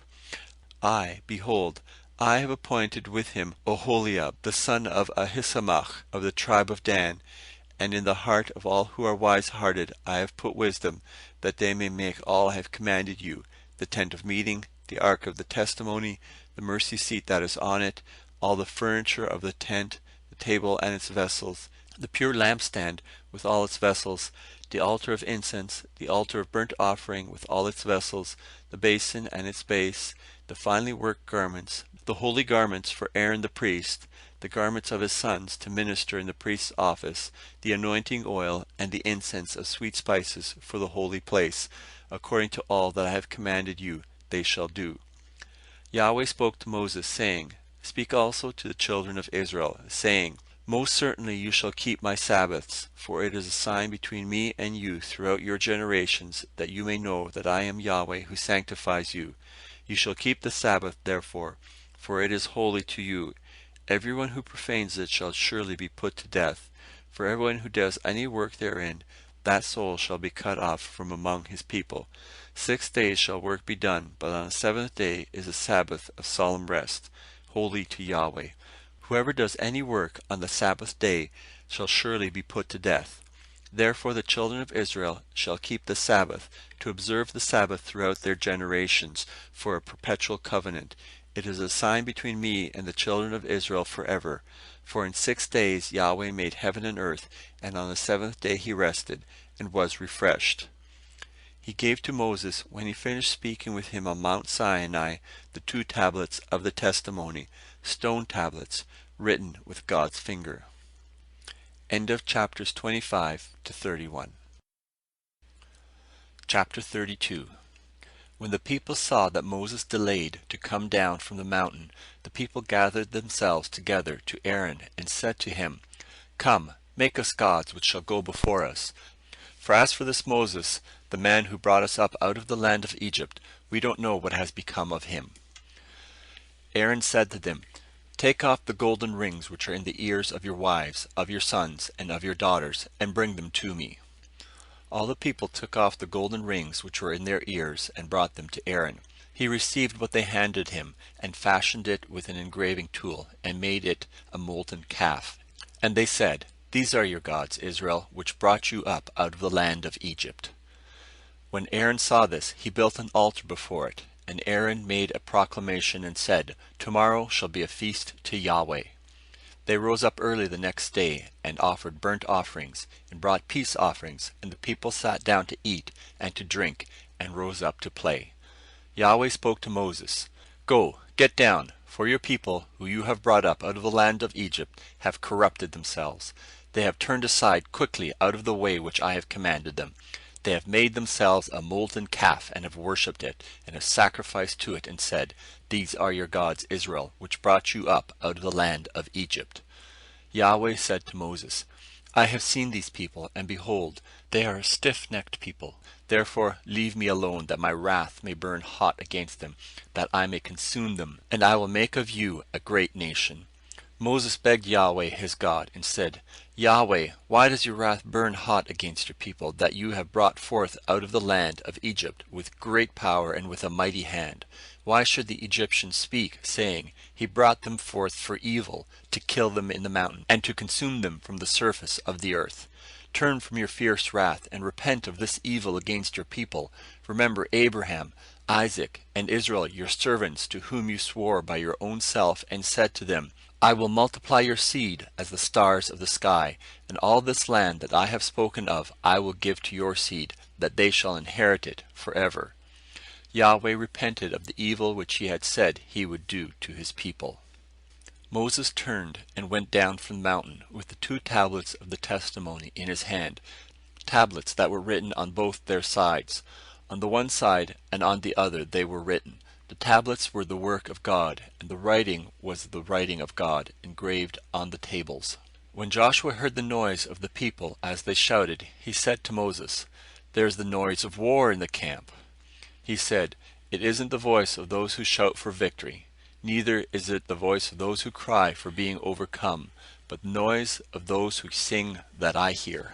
It happened, as soon as he came near to the camp, that he saw the calf and the dancing, and Moses' anger grew hot, and he threw the tablets out of his hands, and broke them beneath the mountain. He took the calf which they had made, and burnt it with fire, ground it to powder, and scattered it on the water, and made the children of Israel drink of it. Moses said to Aaron, What did these people do to you, that you have brought a great sin on them? Aaron said, Don't let the anger of my Lord grow hot. You know the people, that they are set on evil. For they said to me, Make us gods, which shall go before us. For as for this Moses, the man who brought us up out of the land of Egypt, we don't know what has become of him. I said to them, Whoever has any gold, let them take it off. So they gave it to me, and I threw it into the fire, and out came this calf. Then Moses saw that the people had broken loose, for Aaron had let them loose for a derision among their enemies. Then Moses stood in the gate of the camp and said, Whoever is on Yahweh's side, come to me. All the sons of Levi gathered themselves together to him. He said to them, Thus says Yahweh, the God of Israel, Every man put his sword on his thigh, and go back and forth from gate to gate throughout the camp, and every man kill his brother, and every man his companion, and every man his neighbor. The sons of Levi did according to the word of Moses, and there fell of the people that day about 3,000 men.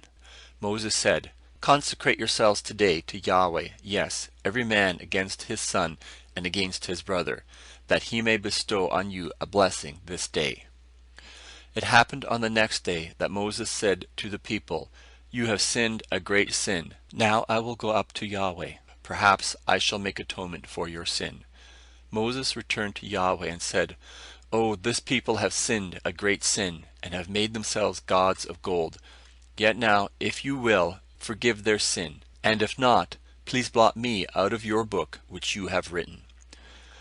Yahweh said to Moses, Whoever has sinned against me, him will I blot out of my book. Now go, lead the people to the place of which I have spoken to you. Behold, my angel shall go before you. Nevertheless, in the day when I will punish them for their sin. Yahweh struck the people, because they made the calf which Aaron made. Chapter 33. Yahweh spoke to Moses, Depart, go up from here, you and the people that you have brought up out of the land of Egypt, to the land of which I swore to Abraham, to Isaac, and to Jacob, saying, I will give it to your seed. I will send an angel before you, and I will drive out the Canaanite, the Amorite, and the Hittite, and the Perizzite, the Hivite, and the Jebusite, to a land flowing with milk and honey. For I will not go up in the midst of you, for you are a stiff-necked people, lest I consume you in the way. When the people heard this evil news, they mourned, and no one put on his jewelry. Yahweh said to Moses, Tell the children of Israel, You are a stiff-necked people. If I were to go up into your midst for one moment, I would consume you. Therefore now take off your jewelry from you, that I may know what to do to you. The children of Israel stripped themselves of their jewelry from Mount Horeb onward. Now Moses used to take the tent and pitch it outside the camp, far away from the camp, and he called it the tent of meeting. It happened that everyone who saw Yahweh went out to the tent of meeting, which was outside the camp. It happened that when Moses went out to the tent, that all the people rose up and stood, every one at their tent door, and watched Moses until he had gone into the tent. It happened when Moses entered into the tent, that the pillar of cloud descended, stood at the door of the tent, and spoke with Moses.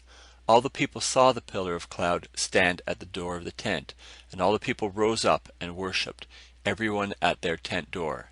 Yahweh spoke to Moses face to face, as a man speaks to his friend. He turned again into the camp, but his servant Joshua, the son of Nun, a young man, didn't depart out of the tent. Moses said to Yahweh, Behold, you tell me, Bring up this people, and you haven't let me know whom you will send with me. Yet you have said, I know you by name, and you have also found favor in my sight. Now, therefore, if I have found favor in your sight, please show me now your ways, that I may know you, so that I may find favor in your sight, and consider that this nation is your people. He said, My presence will go with you, and I will give you rest. He said to them, If your presence doesn't go with me, don't carry us up from here. For how will people know that I have found favor in your sight, I and your people? Isn't it in that you go with us, so that we are separated, I and your people, from all the people who are on the surface of the earth? Yahweh said to Moses, I will do this thing also that you have spoken, for you have found favor in my sight, and I know you by name. He said, Please show me your glory. He said, I will make all my goodness pass before you, and will proclaim the name of Yahweh before you. I will be gracious to whom I will be gracious, and will show mercy on whom I will show mercy. He said, You cannot see my face, for man may not see me and live. Yahweh also said, Behold, there is a place by me, and you shall stand on the rock. It will happen, while my glory passes by, that I will put you in a cleft of the rock, and will cover you with my hand until I have passed by. Then I will take away my hand, and you will see my back, but my face shall not be seen. Chapter 34. Yahweh said to Moses, Chisel 2 stone tablets like the first, and I will write on the tablets the words that were on the first tablets, which you broke. Be ready by the morning, and come up in the morning to Mount Sinai, and present yourself there to me on the top of the mountain. No one shall come up with you, neither let anyone be seen throughout all the mountain, neither let the flocks nor herds feed before the mountain. He chiseled 2 tablets of stone like the first. And Moses rose up early in the morning, and went up to Mount Sinai, as Yahweh had commanded him, and took in his hand 2 stone tablets. Yahweh descended in the cloud, and stood with him there, and proclaimed the name of Yahweh.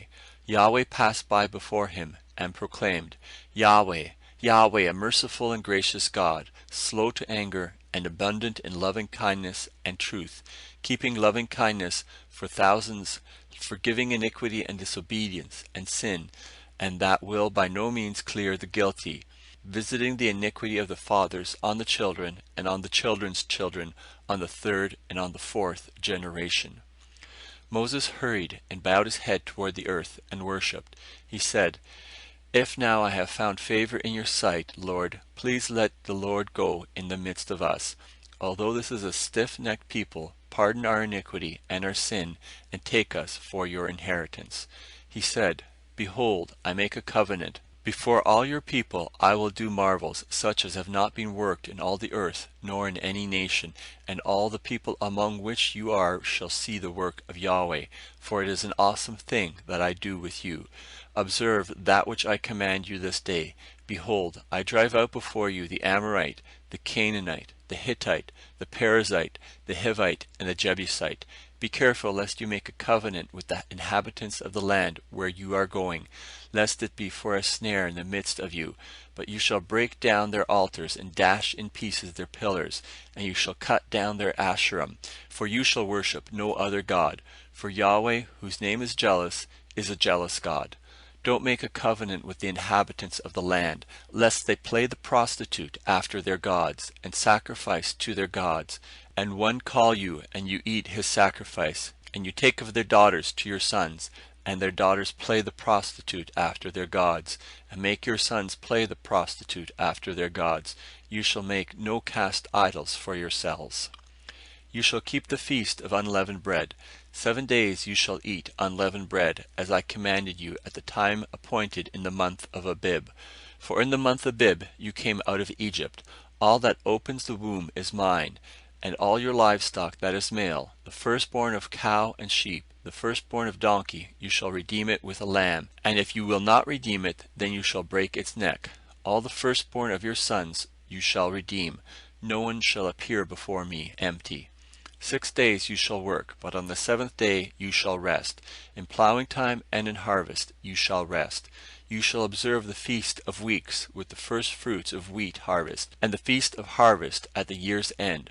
3 times in the year all your males shall appear before the Lord Yahweh, the God of Israel. For I will drive out nations before you, and enlarge your borders. Neither shall any man desire your land when you go up to appear before Yahweh your God 3 times in the year. You shall not offer the blood of my sacrifice with leavened bread, neither shall the sacrifice of the feast of the Passover be left to the morning. You shall bring the first of the first fruits of your ground to the house of Yahweh your God. You shall not boil a young goat in its mother's milk. Yahweh said to Moses, Write you these words, for in accordance with these words I have made a covenant with you and with Israel. He was there with Yahweh 40 days and 40 nights. He neither ate bread nor drank water. He wrote on the tablets the words of the covenant, the 10 Commandments. It happened when Moses came down from Mount Sinai with the 2 tablets of the testimony in Moses' hand, when he came down from the mountain, that Moses didn't know that the skin of his face shone by reason of his speaking with him. When Aaron and all the children of Israel saw Moses, behold, the skin of his face shone, and they were afraid to come near him. Moses called to them, and Aaron and all the rulers of the congregation returned to him, and Moses spoke to them. Afterward all the children of Israel came near, and he gave them all of the commandments that Yahweh had spoken with him on Mount Sinai. When Moses was done speaking with them, he put a veil on his face. But when Moses went in before Yahweh to speak with him, he took the veil off until he came out. And he came out and spoke to the children of Israel that which he was commanded. The children of Israel saw Moses' face, that the skin of Moses' face shone, and Moses put the veil on his face again until he went in to speak with him. Chapter 35. Moses assembled all the congregation of the children of Israel, and said to them, These are the words which Yahweh has commanded, that you should do them. 6 days shall work be done, but on the 7th day there shall be a holy day for you, a Sabbath of solemn rest to Yahweh. Whoever does any work in it shall be put to death. You shall kindle no fire throughout your habitations on the Sabbath day. Moses spoke to all the congregation of the children of Israel, saying, This is the thing which Yahweh commanded, saying, Take from among you an offering to Yahweh. Whoever is a willing heart, let him bring it. Yahweh's offering, gold, silver, brass, blue, purple, scarlet, fine linen, goat's hair, ram skins dyed red, sea cow hides, acacia wood, oil for the light, spices for the anointing oil, and for the sweet incense, onyx stones, and stones to be set for the ephod and for the breastplate. Let every wise-hearted man among you come, and make all that Yahweh has commanded, the tent, its outer covering, its roof, its clasps, its boards, its bars, its pillars, and its sockets, the ark and its poles, the mercy seat, the veil of the screen, the table with its poles and all its vessels, and the showbread, the lampstand also for the light, with its vessels, its lamps, and the oil for the light, and the altar of incense with its poles, the anointing oil, the sweet incense, the screen for the door at the door of the tent, the altar of burnt offering with its grating of brass, the poles and all its pillars, the basin and its base, the hangings of the court, its pillars, their sockets, and the screen for the gate of the court, the pins of the tent, the pins of the court and their cords, the finely worked garments for ministering in the holy place, the holy garments for Aaron the priest, and the garments of his sons, to minister in the priest's office. All the congregation of the children of Israel departed from the presence of Moses. They came, everyone whose heart stirred him up, and everyone whom his spirit made willing, and brought Yahweh's offering for the work of the tent of meeting, and for all its service, and for the holy garments. They came, both men and women, as many as were willing-hearted, and brought brooches, earrings, signet rings, and armlets, all jewels of gold, even every man who offered an offering of gold to Yahweh, everyone with whom was found blue, purple, scarlet, fine linen, goat's hair, ram skins dyed red, and sea cow hides brought them. Everyone who did offer an offering of silver and brass brought Yahweh's offering, and everyone with whom was found acacia wood for any work of the service brought it. All the women who were wise-hearted spun with their hands, and brought that which they had spun, the blue, the purple, the scarlet, and the fine linen. All the women whose hearts stirred them up in wisdom spun the goat's hair. The rulers brought onyx stones, and the stones to be set, for the ephod and for the breastplate, and the spice, and the oil for the light, for the anointing oil, and for the sweet incense.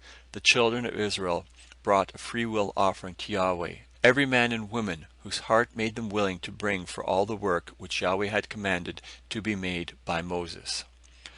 Moses said to the children of Israel, Behold, Yahweh has called by name Bezalel the son of Uri, the son of Hur, of the tribe of Judah. He has filled him with the Spirit of God, in wisdom, in understanding, in knowledge, and in all manner of workmanship, and to make skillful works, to work in gold, in silver, in brass, in cutting of stones for setting, and in carving of wood, to work in all kinds of skillful workmanship. he has put in his heart that he may teach, both he and Oholiab the son of Ahisamach of the tribe of Dan. He has filled them with wisdom of heart, to work all manner of workmanship, of the engraver, of the skillful workman, and of the embroiderer, in blue, in purple, in scarlet, and in fine linen, and of the weaver, even of those who do any workmanship, and of those who make skillful works. Chapter 36. Bezalel and Oholiab shall work with every wise-hearted man, in whom Yahweh has put wisdom and understanding, to know how to work all the work for the service of the sanctuary, according to all that Yahweh has commanded. Moses called Bezalel and Oholiab, and every wise-hearted man, in whose heart Yahweh had put wisdom, even everyone whose heart stirred him up to come to the work to do it. And they received from Moses all the offering which the children of Israel had brought for the work of the service of the sanctuary with which to make it. They brought yet to him freewill offerings every morning.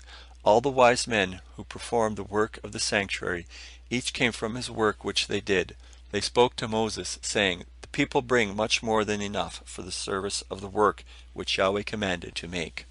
Moses gave commandment, and they caused it to be proclaimed throughout the camp, saying, Let neither man nor woman make anything else for the offering for the sanctuary.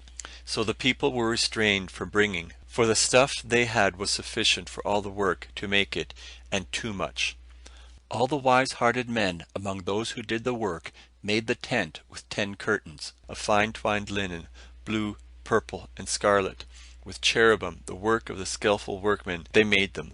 The length of each curtain was 28 cubits, and the breadth of each curtain 4 cubits. All the curtains had one measure. He coupled 5 curtains to one another, and the other 5 curtains he coupled to one another. He made loops of blue on the edge of one curtain from the edge in the coupling. Likewise he made in the edge of the curtain that was outmost in the second coupling. He made 50 loops in the one curtain, and he made 50 loops in the edge of the curtain that was in the second coupling. The loops were opposite one to another. He made 50 clasps of gold, and coupled the curtains one to another with clasps, so that the tent was a unit. He made curtains of goat's hair for a covering over the tent. He made them 11 curtains. The length of each curtain was 30 cubits, and 4 cubits the breadth of each curtain. The 11 curtains had one measure. He coupled 5 curtains by themselves, and 6 curtains by themselves. He made 50 loops on the edge of the curtain that was outmost in the coupling, and he made 50 loops on the edge of the curtain which was outmost in the second coupling. He made 50 clasps of brass to couple the tent together, that it might be a unit. He made a covering for the tent of ram skins dyed red, and a covering of sea-cow hides above. He made the boards for the tent of acacia wood, standing up. 10 cubits was the length of a board, and 1.5 cubits the breadth of each board. Each board had 2 tenons, one joined to another. He made all the boards of the tent this way. He made the boards for the tent, 20 boards for the south side southward. He made 40 sockets of silver under the 20 boards, 2 sockets under one board for its 2 tenons, and 2 sockets under another board for its 2 tenons, for the second side of the tent. On the north side he made 20 boards, and their 40 sockets of silver, 2 sockets under one board, and 2 sockets under another board. For the far part of the tent westward he made 6 boards. He made 2 boards for the corners of the tent in the far part. They were double beneath, and in like manner they were all the way to its top to one ring. He did thus to both of them in the 2 corners. There were 8 boards, and their sockets of silver, 16 sockets, under every board 2 sockets. He made bars of acacia wood, 5 for the boards of the one side of the tent, and 5 for the boards of the other side of the tent, and 5 bars for the boards of the tent for the hinder part westward. He made the middle bar pass through in the midst of the boards from the one end to the other. He overlaid the boards with gold, and made their rings of gold for places for the bars, and overlaid the bars with gold. He made the veil of blue, purple, scarlet, and fine twined linen, with cherubim. He made it the work of a skillful workman. He made 4 pillars of acacia for it, and overlaid them with gold. Their hooks were of gold. He cast 4 sockets of silver for them. He made a screen for the door of the tent, of blue, purple, scarlet, and fine twined linen, the work of an embroiderer, and the 5 pillars of it with their hooks. He overlaid their capitals and their fillets with gold, and their 5 sockets were of brass. Chapter 37. Bezalel made the ark of acacia wood. Its length was 2.5 cubits, and its breadth a cubit and a half, and a cubit and a half its height. He overlaid it with pure gold inside and outside, and made a molding of gold for it around it. He cast 4 rings of gold for it, in its 4 feet, even 2 rings on its one side, and 2 rings on its other side. He made poles of acacia wood, and overlaid them with gold. He put the poles into the rings on the sides of the ark, to bear the ark. He made a mercy seat of pure gold. Its length was 2.5 cubits, and a cubit and a half its breadth. He made 2 cherubim of gold. He made them of beaten work at the 2 ends of the mercy seat, 1 cherub at the one end, and 1 cherub at the other end. He made the cherubim of one piece with the mercy seat at its 2 ends. The cherubim spread out their wings on high, covering the mercy seat with their wings, with their faces toward one another. The faces of the cherubim were toward the mercy seat. He made the table of acacia wood. Its length was 2 cubits, and its breadth was a cubit, and its height was a cubit and a half. He overlaid it with pure gold, and made a gold molding around it. He made a border of a handbreadth around it, and made a golden molding on its border around it. He cast 4 rings of gold for it, and put the rings in the 4 corners that were at its 4 feet. The rings were close by the border, the places for the poles to carry the table. He made the poles of acacia wood, and overlaid them with gold, to carry the table. He made the vessels which were on the table, its dishes, its spoons, its bowls, and its pitchers, with which to pour out, of pure gold. He made the lampstand of pure gold. He made the lampstand of beaten work. Its base, its shaft, its cups, its buds, and its flowers were of one piece with it. There were 6 branches going out of its sides, 3 branches of the lampstand out of its one side, and 3 branches of the lampstand out of its other side. 3 cups were made like almond blossoms, in one branch, a bud and a flower, and 3 cups were made like almond blossoms on the other branch, a bud and a flower. So for the 6 branches going out of the lampstand. In the lampstand were 4 cups made like almond blossoms, its buds and its flowers, and a bud under 2 branches of one piece with it, and a bud under 2 branches of one piece with it, and a bud under 2 branches of one piece with it, for the 6 branches going out of it. Their buds and their branches were of one piece with it. The whole thing was one beaten work of pure gold. He made it 7 lamps, and its snuffers, and its snuff dishes of pure gold. He made it of a talent of pure gold, with all its vessels. He made the altar of incense of acacia wood. It was square, its length was a cubit, and its breadth a cubit. Its height was 2 cubits. Its horns were of one piece with it. He overlaid it with pure gold, its top, its sides around it, and its horns. He made a gold molding around it. He made 2 golden rings for it under its molding crown, on its 2 ribs, on its 2 sides, for places for poles with which to carry it. He made the poles of acacia wood, and overlaid them with gold. He made the holy anointing oil, and the pure incense of sweet spices, after the art of the perfumer. Chapter 38. He made the altar of burnt offering of acacia wood. It was square. Its length was 5 cubits, its breadth was 5 cubits, and its height was 3 cubits. He made its horns on its 4 corners. Its horns were of one piece with it, and he overlaid it with brass. He made all the vessels of the altar, the pots, the shovels, the basins, the forks, and the fire pans. He made all its vessels of brass. He made for the altar a grating of a network of brass, under the ledge, around it beneath, reaching halfway up. He cast 4 rings for the 4 ends of brass grating, to be places for the poles. He made the poles of acacia wood, and overlaid them with brass. He put the poles into the rings on the sides of the altar, with which to carry it. He made it hollow with planks. He made the basin of brass, and its base of brass out of the mirrors of the ministering women who ministered at the door of the tent of meeting. He made the court. For the south side southward, the hangings of the court were of fine twined linen, 100 cubits. Their pillars were 20, and their sockets 20, of brass. The hooks of the pillars and the fillets were of silver. For the north side 100 cubits, their pillars 20, and their sockets 20, of brass. The hooks of the pillars and their fillets of silver. For the west side were hangings of 50 cubits, their pillars 10, and their sockets 10. the hooks of the pillars and their fillets of silver. For the east side eastward 50 cubits. The hangings for the one side were 15 cubits, their pillars 3, and their sockets 3, and so for the other side. On this hand and that hand by the gate of the court were hangings of 15 cubits, their pillars 3, and their sockets 3. All the hangings around the court were of fine twined linen. The sockets for the silver were of brass. The hooks of the pillars and their fillets were of silver, and the overlaying of their capitals of silver, and all the pillars of the court were filleted with silver. The screen for the gate of the court was the work of the embroiderer, of blue, purple, scarlet, and fine twined linen.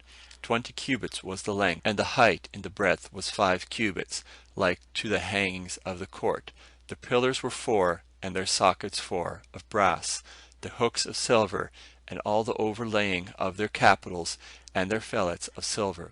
All the pins of the tent and around the court were of brass.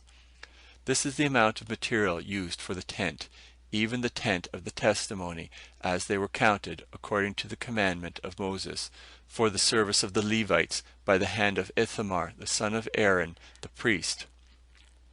Bezalel the son of Uri, the son of Hur, of the tribe of Judah, made all that Yahweh commanded Moses. With him was Oholiab the son of Ahisamach of the tribe of Dan, an engraver and a skillful workman, and an embroiderer in blue, in purple, in scarlet, and in fine linen.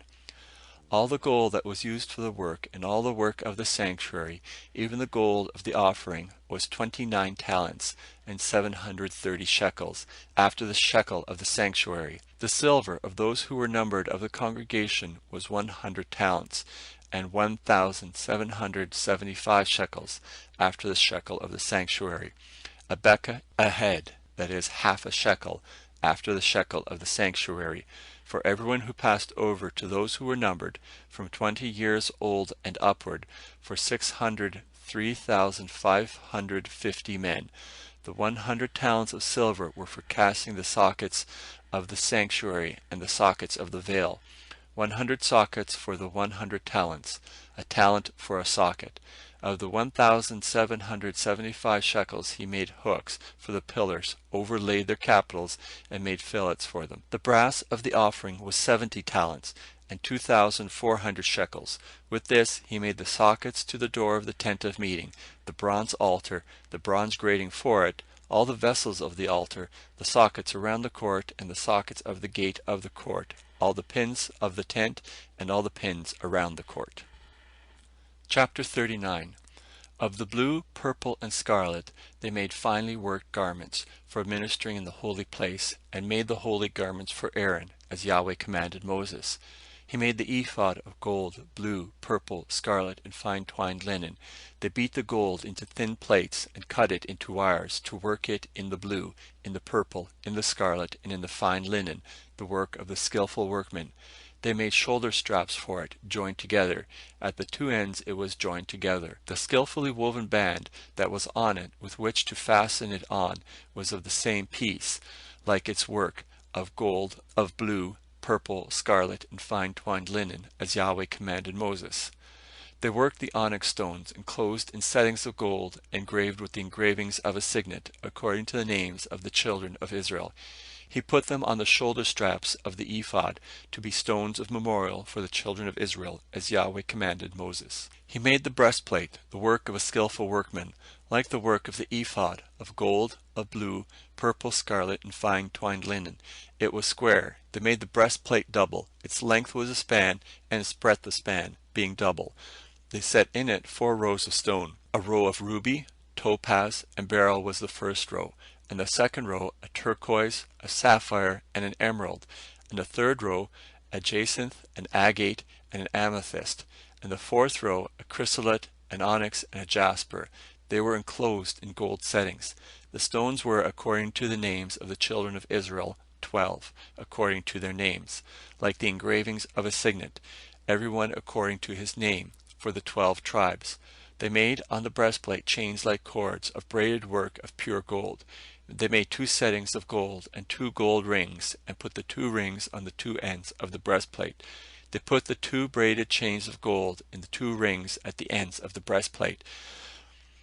The other two ends of the two braided chains they put on the two settings, and put them on the shoulder straps of the ephod in its front. They made 2 rings of gold, and put them on the 2 ends of the breastplate, on its edge, which was toward the side of the ephod inward. They made 2 rings of gold, and put them on the 2 shoulder straps of the ephod underneath, in its front, close by its coupling, above the skillfully woven band of the ephod. They bound the breastplate by its rings to the rings of the ephod with a lace of blue, that it might be on the skillfully woven band of the ephod, and that the breastplate might not come loose from the ephod, as Yahweh commanded Moses. He made the robe of the ephod of woven work, all of blue. The opening of the robe in its midst was like the opening of a coat of mail, with a binding around its opening, that it should not be torn. They made on the skirts of the robe pomegranates of blue, purple, scarlet, and twined linen, and they made bells of pure gold, and put the bells between the pomegranates around the skirts of the robe, between the pomegranates, a bell and a pomegranate, a bell and a pomegranate, around the skirts of the robe, to minister in, as Yahweh commanded Moses. They made the coats of fine linen of woven work for Aaron and for his sons, and the turban of fine linen, and the linen headbands of fine linen, and the linen breeches of fine twined linen, and the sash of fine twined linen, and blue, and purple, and scarlet, the work of the embroiderer, as Yahweh commanded Moses. They made the plate of the holy crown of pure gold, and wrote on it a writing, like the engravings of a signet, Holy to Yahweh. They tied it to a lace of blue, to fasten it on the turban above, as Yahweh commanded Moses. Thus all the work of the tent of meeting was finished. The children of Israel did according to all that Yahweh commanded Moses. So they did.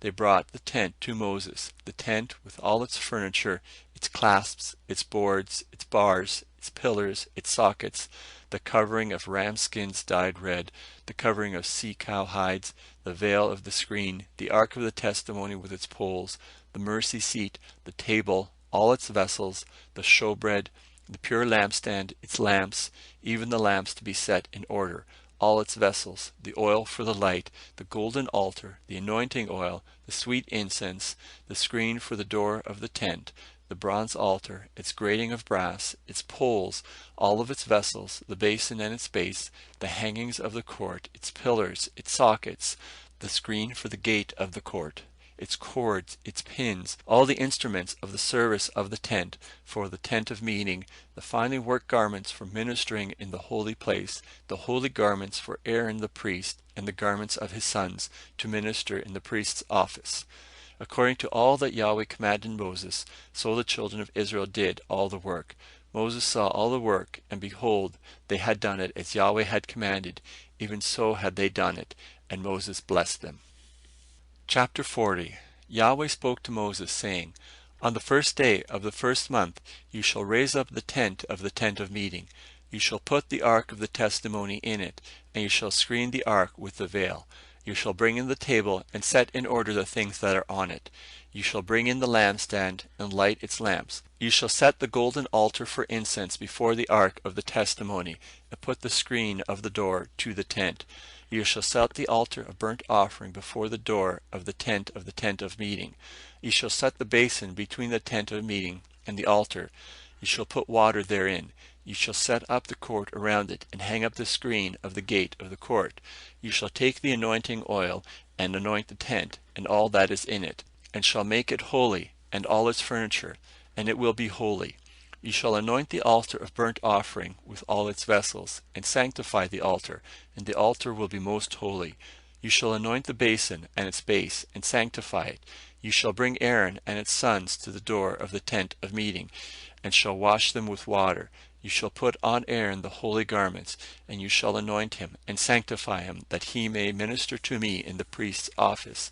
You shall bring his sons, and put coats on them. You shall anoint them as you anointed their father, that they may minister to me in the priest's office. Their anointing shall be to them for an everlasting priesthood throughout their generations. Moses did so, according to all that Yahweh commanded him. So he did. It happened in the first month, in the second year, on the first day of the month, that the tent was raised up. Moses raised up the tent, and laid its sockets, and set up its boards, and put in its bars, and raised up its pillars. He spread the covering over the tent, and put the roof of the tent above it, as Yahweh commanded Moses. He took and put the testimony into the ark, and set the poles on the ark. He put the mercy seat above the ark. He brought the ark into the tent, and set up the veil of the screen, and screened the ark of the testimony, as Yahweh commanded Moses. He put the table in the tent of meeting on the side of the tent northward, outside of the veil. He set the bread in order on it before Yahweh, as Yahweh commanded Moses. He put the lampstand in the tent of meeting, opposite the table, on the side of the tent southward. He lit the lamps before Yahweh, as Yahweh commanded Moses. He put the golden altar in the tent of meeting before the veil, and he burnt incense of sweet spices on it, as Yahweh commanded Moses. He put up the screen of the door to the tent. He set the altar of burnt offering at the door of the tent of meeting, and offered on it the burnt offering and the meal offering, as Yahweh commanded Moses. He set the basin between the tent of meeting and the altar, and put water therein with which to wash. Moses, Aaron, and his sons washed their hands and their feet there, when they went into the tent of meeting, and when they came near to the altar they washed, as Yahweh commanded Moses. He raised up the court around the tent and the altar, and set up the screen of the gate of the court. So Moses finished the work. Then the cloud covered the tent of meeting, and the glory of Yahweh filled the tent. Moses wasn't able to enter into the tent of meeting because the cloud stayed on it, and Yahweh's glory filled the tent. When the cloud was taken up from over the tent, the children of Israel went onward throughout all their journeys. But if the cloud wasn't taken up, they didn't travel until the day that it was taken up. For the cloud of Yahweh was on the tent by day, and there was a fire in the cloud by night, in the sight of all the house of Israel throughout all their journeys. End of the book of Exodus.